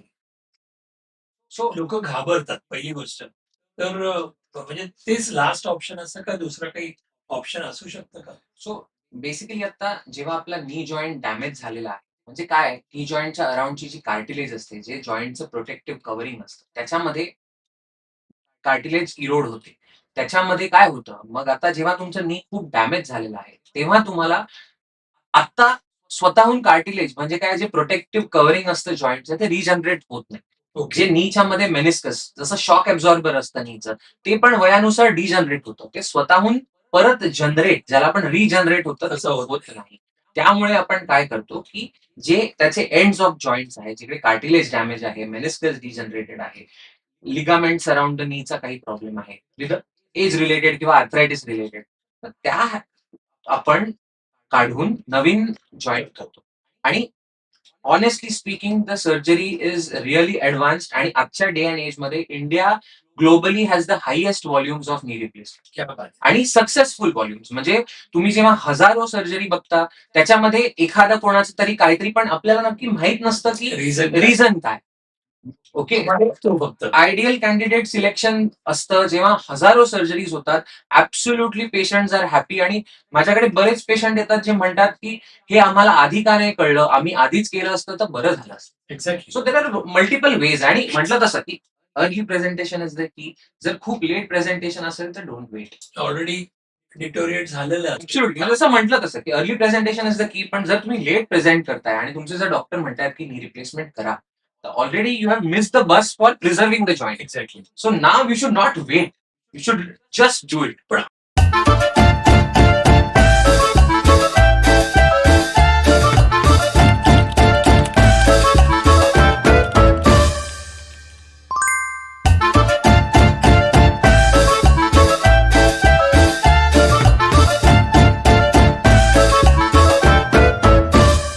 अगोदर आले तर काय औषधाने मग बरं होतं काय? येस येस, अगोदर आलं औषध आहे, प्रोलॉंग करतो आपण म्हटलं. व्हेरियस टाईप ऑफ इंजेक्शन आहेत, ओके. असं पण सगळं. मित्रांनो हा एक इम्पॉर्टंट पॉईंट बघून घ्या. म्हणजे जरूर नाही की नी रिप्लेसमेंटच असेल, तुम्ही कुठल्या स्टेजला आहात त्याप्रमाणे तुम्ही डॉक्टर सांगतायत, बरोबर ना? बरोबर. सो इथे माझा प्रश्न असा आहे की at what stage should someone seriously consider knee replacement? असं काही असतं का की एजला झाल्यानंतरच होतं? आणि लास्ट त्याच्याबरोबरच प्रश्न, can exercise and weight loss delay knee surgery? म्हणजे दोन्ही प्रश्नाची उत्तर आपण एकत्र घेऊ. सो तुमचा स्टेज. पहिल्या प्रश्नाचं उत्तर द्यायचं झालं तर नी रिप्लेसमेंट ही जी गोष्ट आहे ती तुम्हाला मी सगळ्या माझ्या पेशंट्सना विचारतो की तुमचं काय म्हणतात आता कोणतरी 60 वर्षाचा असेल पण एकदम ऍक्टिव्ह हेल्दी इंडिव्हिज्युअल असेल अजूनही 5 किलोमीटर रोज चालत असतील हो. बरोबर फक्त गुडघ्यांमुळे चालता येत नसेल तर त्यांना डेफिनेटली करायला पाहिजे ओके. कारण त्यांची ऍक्टिव्हिटी रिक्वायरमेंट खूप आहे सो ते विदाऊट नी रिप्लेसमेंट ते डिट्युरेटच होणार आहे कारण त्यांच्यासाठी ऍक्टिव्ह लाईफस्टाईल इज द की सो म्हणून मी सगळ्यांना विचारतो की त्यांच्या रोज कृतीची जी कामं आहेत ज्याला आपण ऍक्टिव्हिटीज ऑफ डेली लिव्हिंग म्हणतो ती कामं because of your knee pain affect होत आहेत का तुम्ही फॉर एक्झाम्पल जसं कोणी बायका असतील त्या कुठे काही शॉपिंगला जातात सर्वात आवडतं बायकांचं शॉपिंग हो, बिलकुल. ते शॉपिंग करायला काही बाहेर ग्रोसरीज आणायला जातात सो ते आता फक्त स्विगी आणि झेप्टोवरनं मागवतायत का एक्झॅक्ट. कारण गुडघेदुखीमुळे बाहेर जाता येत नाही सो असं जर झालं तर डेफिनेटली करा करायलाच पाहिजे. आणि सेकंड तुमचा जो क्वेश्चन होता हो. की ज्याच्यामध्ये एक्सरसाइज अँड वेट लॉस काही डिले करू शकतो. अर्ली डिटेक्शन की तुमचं जॉईंट इज स्टार्टिंग टू डिट्युरेट तेव्हा तुम्ही वेट लॉस आणि एक्सरसाइज केलं तर डेफिनेटली इट हेल्प्स युअर नी इन व्हॉट वे की त्याच्यावर वजन कमी पडतं ओके. ओव्हरऑल जे नीवर तुमच्या लोडिंग फोर्स असतो तो कमी होऊन जातो बिलकुल. पण आता जर कोणी म्हटलं की already me bone on bone disease आहे त्याच्यामध्ये आता मी वजन कमी करतो तो चांगलीच गोष्ट आहे पण त्यांनी ती गोष्ट बदलणार नाही की त्यांना ऑलरेडी बॅड नी आहे okay. So exercise and weight loss हे प्रिव्हेंटिव्ह किंवा ओव्हरऑल आउटकम ऑफ नी रिप्लेसमेंटचा जास्ती चांगल्या होण्यासाठी it's a very good thing पण ज्याचं बॅड नी आहे that person will definitely need a knee replace. त्यांचा जस्ट स्टार्ट होत आहे त्यांनी जर वेट लॉस आणि एक्सरसाइज केलं गुडघे खराब होणं सुरू होत आहे मे बी बिकॉज गुडघ्यांवर वजन कमी पडेल तर तो डिले होईल गुडघा खराब तर डेफिनेटली इट इज कारण मी आता पाहिलं की आमच्याच एक फ्रेंड्स आहेत, ती फॅमिली त्यांची ती लेडी आहेत, तर साधारण काहीतरी 55 वगैरे वय असेल, 60 क्रॉस पण झाला असेल. त्यांना मी पाहतो का नॉर्मल एक एक जिने पण उतरायला त्यांना अवघड पडतं. आणि काही वेळेला चढताना पण किंवा आमच्या इथे एखादा प्रोग्राम असेल, आमच्या इकडे क्लब हाऊसला सेकंड फ्लोअरला आहे. तर फर्स्ट फ्लोअर पर्यंत आपण थोडी लिफ्ट असेल, पण एक फ्लोअरला लिफ्ट नाहीये तिथे. तर खूप लोकं मी बघतो सीनियर सिटिझन्स वरती जर कुठला प्रोग्राम ठेवला, तर अ, काही लोकं येतात पण. पण काही वेळेला ते अव्हॉइड करतात. म्हणजे तुमचं किंवा मग तुमचं एक गाईडन्स आम्हाला पाहिजे, की असं की सीनियर सिटिझन्स असतील, तर त्यांना सगळ्यांनाच काही हा नीचा प्रॉब्लेम असेल असं जरूर नाही ना? Am I right or wrong? Yes बरोबर म्हणजे ते काही चढू पण शकतील किंवा चढले तर काही हरकत नाही. Am I right? बरोबर पण काही जणांना चढता येत नाहीये, असं होतं. आणि हा नी रिप्लेसमेंटचा जो प्रकार सर्जरी आहे, ह्याला किती वेळात त्याचा म्हणजे प्रत्यंचे येऊ शकतो? तुम्ही नी रिप्लेसमेंट केल्यावर किती नंतर लगेच चालू शकता? सो माझ्या पेशंटच्या बाबतीत मी तुम्हाला सांगतो की मी जर आज सकाळी नी रिप्लेसमेंट केली सेम दिवशी संध्याकाळी पेशंट्सना साधारणपणे चालवतो काय म्हणताय? सेम दिवशी संध्याकाळी पेशंटला साधारणपणे आपण आता एवढं ऍडव्हान्समेंट झाली आहे नी रिप्लेसमेंट मध्ये मी स्वतः रोबोटिक सर्जन आहे आणि मी स्वतः अमेरिकेमध्ये म्हणजे न्यूयॉर्कला आणि साऊथ कोरियामध्ये रोबोटिक नी रिप्लेसमेंटचं काही वर्षाआधी ट्रेनिंग घेऊन आलेलो आहे सो त्याच्यामध्ये काय असतं की हे जे रोबोटच्या नॅव्हिगेशनमुळे की जे कट्स रिक्वायर्ड असतात ते to the scope of millimetres मध्ये तुम्ही मेजर करून जेवढं बॅड बोन कट करण्याची गरज आहे तेवढंच केलं जातं वा. म्हणजे robotic guidance surgical precision by the surgeon वा. हे दोन्हीचं एकदम एक जीव होऊन ते बेस्ट आउटकम साठी हे केलं जातं आणि आजकाल ज्यांची नी रिप्लेसमेंट पण होते ते लोक पण बरेच माझे पेशंट असे म्हणतात की अरे झाली पण कळलंच नाही हो. मिरॅक्युलस रिकव्हरी होऊन जाते मला तर माहिती आहे तुम्ही केलेले सर्जन्स पण काही एखाद दुसरा अनुभव तुम्ही जर शेअर करू शकलात तर जरूर सांगा आमच्या ऑडियन्ससाठी, की तुम्ही जे केलेले की 92 एजचे पण आहेत आणि कसं झालं आणि त्यांना माहिती पण नाही पडलं आणि झालेलं काम. बरोबर सो म्हणजे सांगण्याचं तात्पर्य हे येस. की गुडघे खराब होणं शेवटी अवयव आहे अवजार आहे. एवढे वर्षांपासून काम केल्याने खराब होणारच आहे आज नाही उद्या सगळ्यांचेच होणार आहेत बरोबर. जास्तीत जास्त आपण थोडंफार डिले करू शकतो, पण हा असा प्रॉब्लेम आहे ज्याच्यासाठी मी घाबरणार नाही, कारण ह्याला पूर्णपणे सोल्युशन आहे. म्हणजे बरेच ह्युमन बॉडीमध्ये असे प्रॉब्लेम्स आहेत ज्याला फायनल ट्रीटमेंटच नाही आहे. की आपण म्हणतो खूप ऍडव्हान्स कॅन्सर असेल, काही असेल, Right. ज्याला इव्हेंच्युअली पुढे जाऊन काही ट्रीटमेंटच नाही उरत. बरोबर. नीच्या बाबतीत किंवा कुठल्याही जॉईंटच्या बाबतीत कितीही खराब, कितीही बॅड असेल, तरी that is a treatable and solvable problem. Superb. So त्याच्यासाठी म्हणजे पहिली गोष्ट तर आपण घाबरायचं नाही, की हे समजायचं की बाबा म्हणजे बऱ्याच माझ्या पेशंट असतं की आमच्या बरोबरच का, तर मी त्यांना सांगतो हे बाहेर बघताय, हे जे बसलेत त्या सगळ्यांना आहे म्हटलं. सो पहिली गोष्ट आपण आपल्यावरच का असं घ्यायचं नाही, सगळ्यांना झालेलं आहे. स्वतःची कीव करून घेऊ नका. ऍब्सोल्युटली. म्हणजे सेल्फ पीटी मध्ये पडायचंच नाही, बिलकुल. कारण हा पूर्णपणे हा प्रॉब्लेम म्हणजे जसं, आणि मी त्यांना सांगतो की जेव्हा नी रिप्लेसमेंट झाली की देन युअर नी is like a small new नी ऑफ अ चाइल्ड, की इट बिकम्स पेन फ्री. क्या बात आहे. त्यामुळे यू डोंट हॅव टू मला एक प्रश्न असा येतो की मेल आणि फिमेल आपण असं बघतो. तर असा जर प्रश्न विचारला तर बरोबर आहे का? प्लीज करेक्ट मी. हो हो की ऍब्सोल्युटली. बायकांना जास्ती प्रॉब्लेम येतो, पुरुषांना येत नाही, किंवा पुरुषांना जास्ती येतो, बायकांना येत नाही नी रिप्लेसमेंट म्हणजे नीच्या प्रॉब्लेम असं काही आपण म्हणू शकतो. निश्चितपणे आणि निश्चित त्याची कारण काही असू शकतात. ऍब्सोल्युटली निश्चितपणे म्हणजे असं आपले ऑडियन्स पाहतायत सगळे की, आणि नॉट जस्ट जॉईंट्स, तुम्ही बघाल एनिथिंग रिलेटेड टू बोन्स किंवा muscle health, women face more problems compared to men. म्हणजे रेशो असं बघाल 1:4 वगैरे असतो, म्हणजे एका माणसाना, एक मेलला तर 4 फिमेल्सला साधारणपणे, मेडिकली स्पीकिंग. ते का होतं की आफ्टर अ सर्टन एज, एक सोपं सांगायचं झालं तर after the age of 45, 50, 55, lot of women go through menopause, आणि there are a lot of hormones in the female body जे normally they are trying to protect the bones and the joint health and the muscles. पण जेव्हा after menopause couple of years, like 5 वर्ष menopause नंतर, 10 वर्ष menopause नंतर, ती hormones completely बॉडीमध्ये एकदम डिप्लिटेड लेवल्सला असतात. सो त्यांचं जे joint protection, bone protection, muscle supportive nature, it is lost. त्यामुळे ह्या लॉस ऑफ हॉर्मोनल गोष्टींमुळे इव्हेंच्युअली होतं काय, बायकांना हे प्रॉब्लेम जास्ती एन्काउंटर होतात, especially post menopausal phase.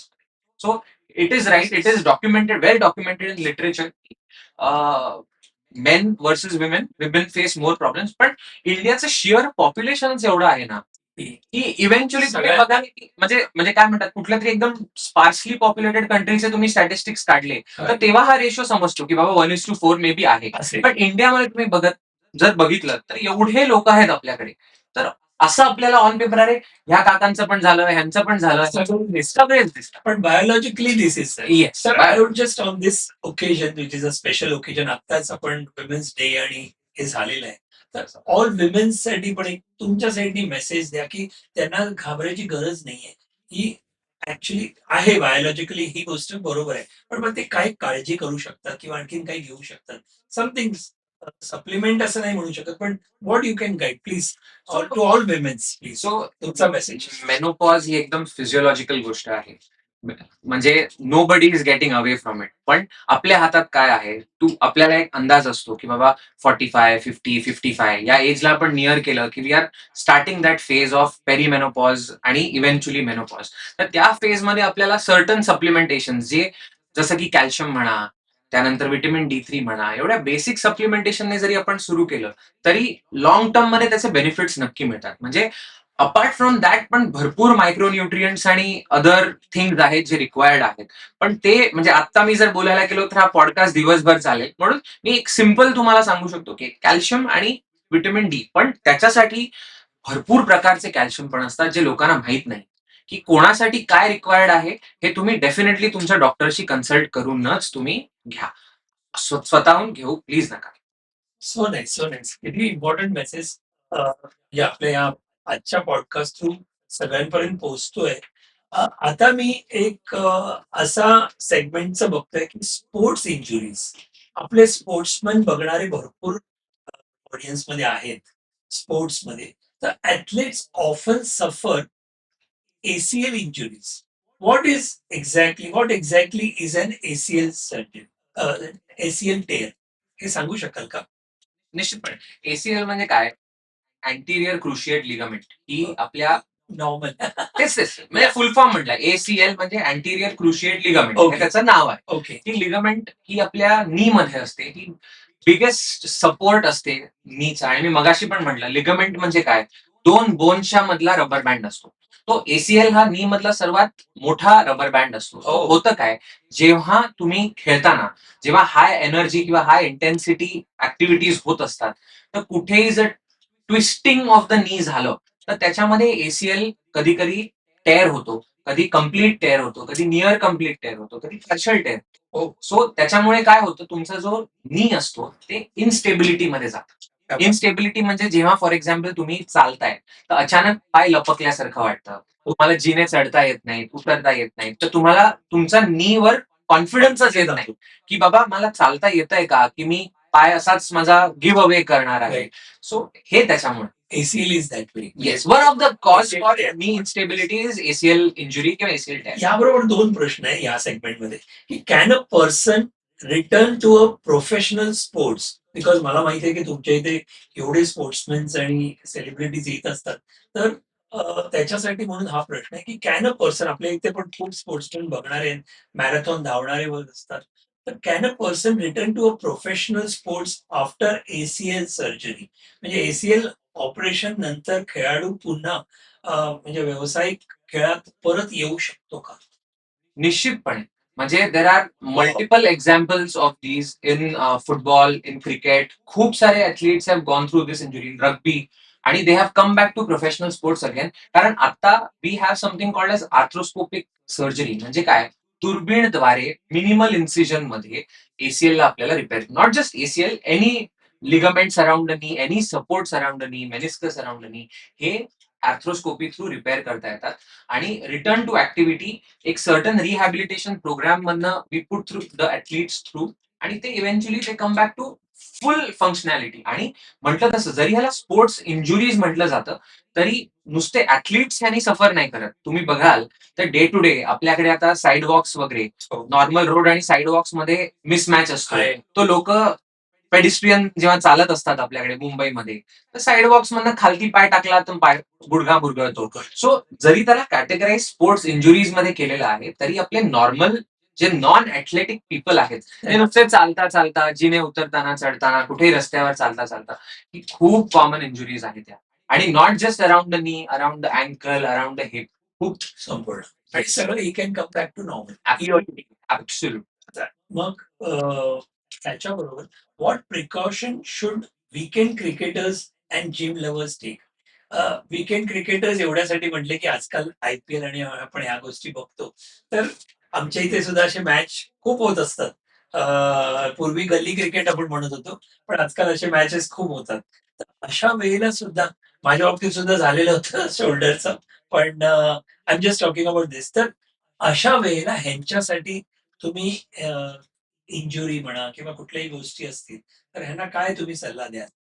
Because this is more आजकाल, हा मला वाटतं मॅक्सिमम पीपल आजच्या तारखेला बघितलं तर, मला खेळायचा सवय आहे, पण मी रात्रीचे क्रिकेट खेळायला जातो आमच्याच इकडे वगैरे, तर तसं म्हणा. आजकाल तुम्ही बघाल वीकेंड क्रिकेट, आणि not just weekend cricket, turf cricket, आपल्याकडे खूप सारे Turf, टर्फ turf, आलेले आहेत. exactly, turf turf. क्रिकेट म्हणा, ह्या सगळ्या गोष्टी, किंवा बॅडमिंटन म्हणा, कुठलेही बरोबर, स्पोर्ट्स जे बरोबर. आपल्याला एक सर्टन स्पोर्ट्स कॉम्प्लेक्स मध्ये खेळता येतात, pickleball, paddle ball. Exactly. So ह्याच्यामध्ये काय आहे ना, मी एक सिम्पल आणि गोल्डन ऍडवाइस देईन, की जरी तुम्ही वीकेंड टू वीकेंड खेळताय, आता तुम्ही स्पोर्ट्स ऍक्टिव्हिटी सुरू करणार आहे, त्याच्या 15 ते 20 मिनिटं आधी थोडं बेसिक वॉर्मअप करून खेळा. ही काळजी आहे ना. ही काळजी. हो. Basic 15 to 20 minutes of please त्यांनाच सांगा तुम्ही. 15 to 20 minutes of warm up before any sporting activity decreases the chances of injury by multiple percentage. So the most important thing is just warm up and play. असंच घर न उठून या खालती आणि जोर जोरात बॉलिंग टाका, बॅटिंग करा, किंवा कुठलेही रॅकेट स्पोर्ट्स खेळा, असं प्लीज करू नका. एक बेसिक स्ट्रेचिंग जे आपण स्वतः तिकडे ऑन द फील्ड करू शकतो, असं स्ट्रेचिंग एक 15 ते 20 मिनिटं करूनच तुम्ही स्पोर्टिंग ऍक्टिव्हिटी सुरू करा. Wow, this is one which is very important. Yes, yes, absolutely. सुंदर. किती, मला असं वाटतं आपल्या प्रेक्षकांमध्ये जेवढे काही स्पोर्ट्स आणि जिम जाणारे असतील, तर त्यांना हा दिलासा निश्चित ते करत पण असतील. पण जर करत नसाल तर मित्रांनो, जरूर बघा. आता लास्ट सेगमेंटमध्ये आपण जातोय, तो म्हणजे सीनियर सिटीझन. हा एक मोठा चंक आहे विचार जर केला तर. तर why do fractures increase after the age of 60? 60 वर्षानंतर फ्रॅक्चर का वाढतात? आतापर्यंत उत्तर दिलं तुम्ही. पण तरी सुद्धा परत त्यालाच आणि चला ह्याला मी लागून आणखी what role does osteoporosis play in fracture? हे दोन्ही प्रश्न आपण घेऊया. तुम्ही काय सांगाल? बघा, सीनियर सिटीजन्स मध्ये कसं असतं, एजिंग असतं पहिली गोष्ट. बऱ्याचशा गोष्टी बॉडीमध्ये होतात सुरू, कारण एजिंगमुळे. एजिंगमुळे मसल मास कमी होतं, एजिंगमुळे बोन डेन्सिटी कमी होते, मिनरल डेन्सिटी कमी होते. जर तुम्ही राईट अमाउंट ऑफ न्यूट्रिशन, कारण इंडियामध्ये आपण फोकस कशावर करतो, की नाही आपलं जे इंडियन डाएट आहे ते बेस्ट डाएट आहे असं आपण म्हणून बाजूला होतो. बिलकुल. पण मोर देन जे इंडियन डाएट आहे, की कुठलं क्युझिन आहे, you should have a wholesome diet, की ज्याच्यामध्ये प्रोटीन इंटेक, कार्बोहायड्रेट, फॅट आणि मायक्रो न्यूट्रिएंट्स ह्याचा एक पर्टिक्युलर प्रपोर्शन राईट वेल बॅलन्स्ड आहे. हे आपण डे टू डे, बिकॉज आपण इतकं आता ऑनलाईन सगळे क्विक कॉमर्स वरनं ऑर्डर करत असतो, की it goes for a toss. आता राहिली गोष्ट वयस्कर माणसांची, तर त्याच्यामध्ये काय होतं, की बिकॉज ऑफ एजिंग तुमचं होतं काय, हाडाची ठिसूळता, ज्याला आपण ऑस्टिओपोरोसिस म्हणतो, की हाडं आतनं स्पॉन्जी व्हायला लागतात. जर आपण नीट सप्लिमेंट केलं नाही, आपलं न्यूट्रिशन पण बरोबर नाही, आपलं सप्लिमेंटेशन पण नाही, आणि आपण जर असंच कंटिन्यू केलं, इयर ऑन इयर एज झालं, की eventually you end up in osteoporosis. तर ऑस्टिओपोरोसिसची पण कसं आहे, इफ कॉट अर्ली म्हणजे 40 मध्ये पकडलं गेलं, your body, your bones on a basic X-ray also show signs of osteoporosis later. म्हणजे अच्छा. Evolving pattern of bone density कमी होते हे दिसतं, किंवा सर्टन सिम्पल टेस्ट ज्या असतात which would be recommended by your orthopaedic doctor. Simple test, non invasive test can immediately determine की वेदर तुम्हाला तुमची बोन डेन्सिटी चांगली आहे की नाही. तर त्या हिशोबाने for particular people you need to titrate certain supplements. लोकांना फक्त कॅल्शियम बद्दल माहिती आहे, पण एका बोन बिल्ड होण्यासाठी किंवा स्ट्रॉंग राहण्यासाठी अदर मायक्रोन्युट्रियंट्स खूप सारे, म्हणजे hundreds of them are required. तेव्हा जाऊन ते अख्खं नवीन बोन बनतं. बनतं. आणि वयानुसार काय, इट इज शोन सायंटिफिकली की बोन जे टर्न ओव्हर ज्याला आपण म्हणतो, की म्हणजे old bone wear and tear जे म्हणतो, की ओल्ड बोन डिजनरेट होणे आणि न्यू बोन फॉर्म होणे. तर न्यू बोन फॉर्म कमी होतं, ओल्ड बोन डिजनरेट जास्ती होतं. सो हा जो इम्बॅलन्स असल्यामुळे हाडाची आतनं ठिसूळता वाढते. ती ठिसूळता न वाढण्यासाठी वी नीड टू सप्लिमेंट. आणि that has to be age dependent, weight dependent, lifestyle dependent. Okay. की सगळ्यांसाठी आपलं बेसिक ही गोळी Same घेतली नाही. की झाला विषय संपला, असं साधारणपणे नाही करत. असतं. So that is the reason. मला मला इथे एक डाऊट आणि गायडन्स पाहिजे जे असं की आमच्या प्रेक्षकांना सगळ्यांना तुम्ही सांगू शकलात तर बघा की जसं आपण बॉडी चेकअप करतो तुम्ही आता सांगितलं की बॉडी चेकअप करतो ब्लड चेकअप करतो तर मला माहिती पडतं पॅरामीटर्स माहिती पडतात काहीतरी मी बरोबर आहे अभाव आहे किंवा काय जसं आता तुम्ही सांगितलं की असं काही काही आपण चेकअप करू शकलो पाहिजे किंवा करायला पाहिजे बोन डेन्सिटी मी एवढा शब्द ऐकला तर एक आहे की मला ऑर्थोपेडिक डॉक्टरांकडे जायला पाहिजे आणि मग ही ऑर शी विल रेकमेंड आणि मग मी ते टेस्ट केले पाहिजे एक आणि दुसरं असू शकतं नाही नाही मी हे टेस्ट डायरेक्ट जाऊन केलं आणि मग मी डॉक्टरांकडे गेलो व्हॉट इज राईट आणि असे काही टेस्ट आहेत का आणि does every time we have to consult the doctor for this माझ्या एक्सपिरियन्सने कन्सल्ट करून मग टेस्ट करणं, तुम्हाला फॉर एक्झाम्पल काय होतं, आपण जेव्हा टेस्ट करायला जातो, एक सर्टन कंबाईंड पॅकेजेस असतात, ते आपण बघतो की बाबा हे करू. म्हणून पण म्हटलं त्याच्यामध्ये काय आहे ना, certain important things are left out. जे इव्हेंच्युअली मग होतं काय, तुम्ही स्वतःहून जाऊन टेस्ट करून घेता, तुम्ही डॉक्टरांकडे जाता, मग डॉक्टर सांगतात नाही अरे ह्या पण टेस्ट करायचं आहे, तर तुम्ही परत एकच काम दोन दोन वेळा करता. Okay so this is the entry door तशी असली पाहिजे Absolutely. The right approach is consult, get what is needed, and then do it accordingly. And then म्हणजे तुम्ही त्या हिशोबाने व्यवस्थित तुमचं काय what ever is needed is sort out in the first go itself.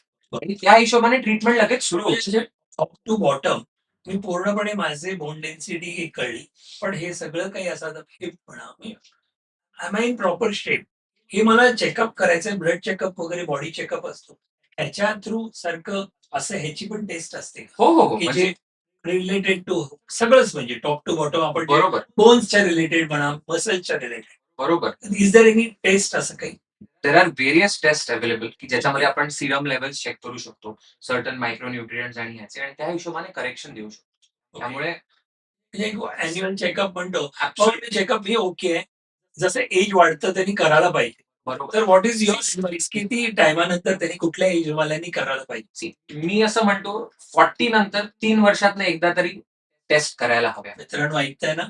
40 to 50 सांगा तुम्ही. 40 to 50 एज ग्रुप मध्ये 3 वर्षात एकदा तरी टेस्ट करायला हव्या. अॅन्युअल चेकअप ज्याला आपण म्हणतो ते. पण मगाशी मी म्हटल्याप्रमाणे पहिले डॉक्टरांना कन्सल्ट करून आणि मग टेस्ट करायला हव्या. 50 to 60 एज ग्रुप मध्ये नक्कीच 2 वर्षात एकदा तरी चेकअप करायला हवा. 60 to 70 मध्ये वर्षाला एकदा करायला हवा आणि 70 बियॉन्ड दर 6 महिन्याला नक्की. म्हणजे over and above 70 every 6 months तुम्ही एक बेसिक चेकअप नक्की करायला पाहिजे. खूप छान मंत्र सांगितला तुम्ही हा. याबरोबर एक कॉमन जी गोष्ट मगाशी आपण कव्हर केलं, पण तरी सुद्धा 2 प्रश्न लागून मी विचारतो. Is it safe to take pain killers regularly for joint pain? सांधेदुखीसाठी वारंवार पेन किलर घेणे सुरक्षित आहे का? हा एक प्रश्न आहे. आणि do calcium supplement alone make bone strong? म्हणजे फक्त कॅल्शियमचे, मला माहिती आहे त्या कॅल्शियमच्या गोळ्या घेतल्या, की मी दररोज बाबा घेतोय गोळ्या, असं असतं.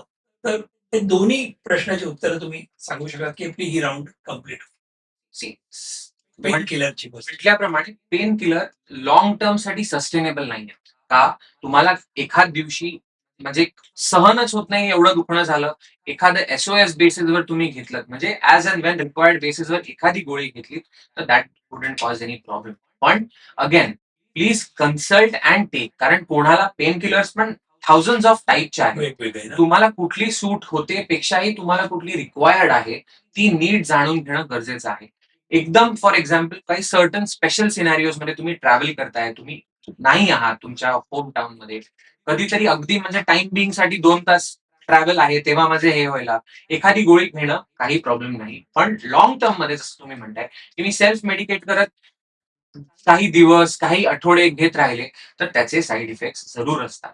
तर ते आपल्याला नीट अंडर ऍडवाइस ऑफ युअर डॉक्टरच घ्यायला हवे निश्चितपणे. सुंदर, सुंदर. I think this is one of the most important. म्हणजे आणि कॅल्शियम सप्लिमेंट्स नुसता घेऊन माझे बोन स्ट्रॉंग होतील का? मी म्हटल्यानुसार की सगळ्यांना कॅल्शियम माहितीये कुठली की म्हणजे bones is equal to calcium असं लोकांना वाटतं, पण नुसतं कॅल्शियम आपण जे तोंडाने घेतो ते आपल्या पोटामधनं अब्झॉर्ब होऊन आपल्या ब्लड स्ट्रीम मध्ये जातं, बरोबर. तिकडनं ते किती बोन मध्ये जातं आहे, नुसतं कॅल्शियम बोन मध्ये जाऊन ते बोन नवीन बनतं आहे का, की ती पूर्ण एक आपल्या व्हील सारखी पूर्ण व्हील आहे ज्याच्यामध्ये सगळ्या लेवलला सर्टन न्यूट्रिएंट पोचलं रिक्वायर्ड आहेत, की ते असले तरच ते कॅल्शियम जाऊन बरोबर तिथे ऍक्ट करू शकतं. So there R lot of other micro nutrient जसं मी म्हटलं विच आर रिक्वायर्ड. आणि that can be guided by the orthopaedic. Best म्हणजे डॉक्टरांकडे जायला पाहिजे निश्चितपणे आणि अर्ली. अर्ली. म्हणजे दुखलं तर साईन देतं, तुम्ही लवकर जा, तुमचं सगळे त्रास म्हणजे इट इज वेल सेड की prevention is better than cure. Always always. So तुम्ही प्रिएम्प्टिव्हली काही मेजर्स घेतले, that is the gold standard. तुम्हीच उत्तर आता दिलंय म्हणजे म्हणजे पुढच्या प्रश्नाचा पुढची राऊंड एक शेवटचा आणि then will end this round, की लाईफस्टाईल अँड प्रिव्हेन्शन तुम्ही सुरुवात केली. तर आय वुड रेकमेंड यू, किंवा मी एक रिक्वेस्ट करू शकतो, की if you had to give 5 golden rules to prevent orthopaedic problems, what would they be? 5 असतील, 3 असतील, पण I am just asking you, की असे असतील तर सांगाल का तुम्ही? आणि डायरेक्टली आमच्या ऑडियन्सेस बोललात तर प्लीज गाईड करा. 5 simple solutions: wholesome, balanced meal, same time of eating, regular 8 hours of sleep minimum, at least half an hour of exercise every day, and less social media exposure. क्या बात आहे. सुंदर, सुंदर, सुंदर. मस्त. आता मला परत एकदा सांगा तुम्ही सांगितलेल्या गोष्टी. So म्हणजे मी परत रिवाइज करून घेतो. आता बघीनच मी point. so again, just to point out की wholesome, balanced diet, same timing of diet every day, at least 8 hours of regular peaceful sleep. त्याच्यानंतर तुमचं half an hour to 1 hour of exercise, and if not anything, just small simple walking for an hour every day, and less of social media exposure. List of social media म्हणजे mobile बघतो ते का? ते का avoid करू शकणार का मित्रांनो? So nice. मस्त आली. आय एम एन्जॉईंग आणि आमच्या ऑडियन्स पण खूप एन्जॉय करतायत. हो, मला पण म्हणजे आणि प्रश्न भडीमार आहेत, तिथे संपलं नाहीये, पण हा राऊंड आपण एक शेवटच्या प्रश्नाने पॉवरफुल क्लोजिंग क्वेश्चन म्हणून ठेवूया, की if someone listening today is suffering from last प्रश्न आहे या राऊंडचा. मित्रांनो, हा पण तुमचा प्रश्न असेल. मित्रांनो, जरूर बघा. If someone listening today is suffering from chronic pain but ignoring it, what message would you give to him? आज जे लोक दीर्घकाळ वेदना सहन करत आहेत पण दुर्लक्ष करत आहेत, त्यांना तुम्ही काय संदेश आणि कुठला संदेश द्या? प्लीज डायरेक्टली सांगा आणि आपण हेंड करू या राऊंडची. I'll give a good slogan. Please. There is victory beyond pain. Okay. Pain is the right signal. It guides you. So don't ignore pain. Okay. Go beyond it. You will be victorious. Not just in your health, but in your life. Super super. मित्रांनो, समजलं असेलच की तुम्ही आता ऐकलं की त्यांनी सांगितलं की पेन जर होत असेल तर ही एक चांगली गोष्ट समजा. आपण ज्याला प्रॉब्लेम म्हणतो तिथेच सोल्युशन असतं. तो पेन नसलं तर तुम्हाला समजलंच नसतं. सो पेन आहे तर please do go to the doctor. Consult. So that is the best way. So doctor Sunit, thank you so much. हा राऊंड आपण इथे थांबवतोय आणि आपण पुढच्या राऊंडसाठी रॅपिड फायर राऊंड आपण आपल्या काय म्हणायचं पॉडकास्टमध्ये असे राऊंड वेगवेगळे असतात. तर आतापर्यंत तुम्ही टॉप टू म्हणजे हेड टू टो पर्यंत आपण थोडे थोडे प्रश्न मित्रांनो आम्ही घेतले, पण प्रयत्न केला. पण वी वुड रिक्वेस्ट यू की आम्हाला खूप काही प्रश्न आहेत जे सगळे कव्हर करू शकत नाही बिकॉज टायमाचं लिमिट आहे. पण we will go with some series of few things नंतर जे काही प्रश्न येतील. पण मित्रांनो, तुम्हाला पण कुठले प्रश्न असतील तर जरूर आम्हाला आमच्या कमेंट बॉक्समध्ये लिहा. मी तुम्हाला रिक्वेस्ट करेन की त्यांना उत्तरं जरूर द्या आणि तुमचे कॉन्टॅक्ट डिटेल्स पण आम्ही आमच्या इथे देऊ काही असतील तर. पण मित्रांनो, तुम्हाला पण कुठला प्रॉब्लेम असेल किंवा कुठलेही चॅलेंज असेल तर काही प्रश्न असतील तर जरूर विचारा. तर थँक्यू सो मच हा राऊंडसाठी आणि आपण रॅपिड फायरला आपण पुढच्या राऊंडला जाणार आहोत. तोपर्यंत एक छोटासा कमर्शियल ब्रेक घेऊया. सो मित्रांनो, कुठे जाऊ नका. आय होप तुम्ही एन्जॉय करत असाल. मी तर एन्जॉय करतोय. मला माझ्या प्रश्नांची उत्तरं खूप मिळाली आणि आमच्याकडे खूप जणांनी प्रश्न जे पाठवलेले आहेत आमच्या टीमनी, तर त्याची उत्तरं पण आम्हाला खूप मिळालेली आहेत. तर येस, तुम्हाला एक फक्त ऍड ऑन करतो प्लीज सांगा ना. तुमच्या व्ह्युअर्स साठी आणि जे कोण हा पॉडकास्ट बघतायत या. त्यासाठी की मी as a doctor, as a human being, I am always happy to help. So, Please feel free to reach out, and at any time I'm available 24/7. So please यांना सांगा पहिल्यापासून. Yes. as I'm just 24 times 7 is बघा आमचा हे पण चालतो. बघा असा काय म्हणतो तो ऍपलचा जो yes yes please go ahead. So सांगण्याचं तात्पर्य आहे की सगळ्या ऑडियन्स जे हे पॉडकास्ट बघता आहेत की मी as a doctor, as a joint replacement, joint preservation surgeon, trauma specialist with spine problems and sports injury related problems काही तुम्हाला असतील, please feel free to reach out. I am available 24/7.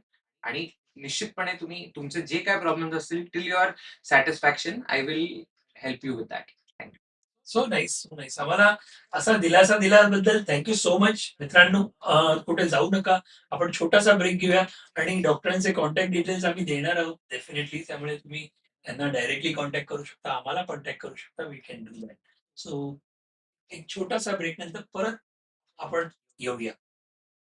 Bye. Yes. Clap out. बंद करा.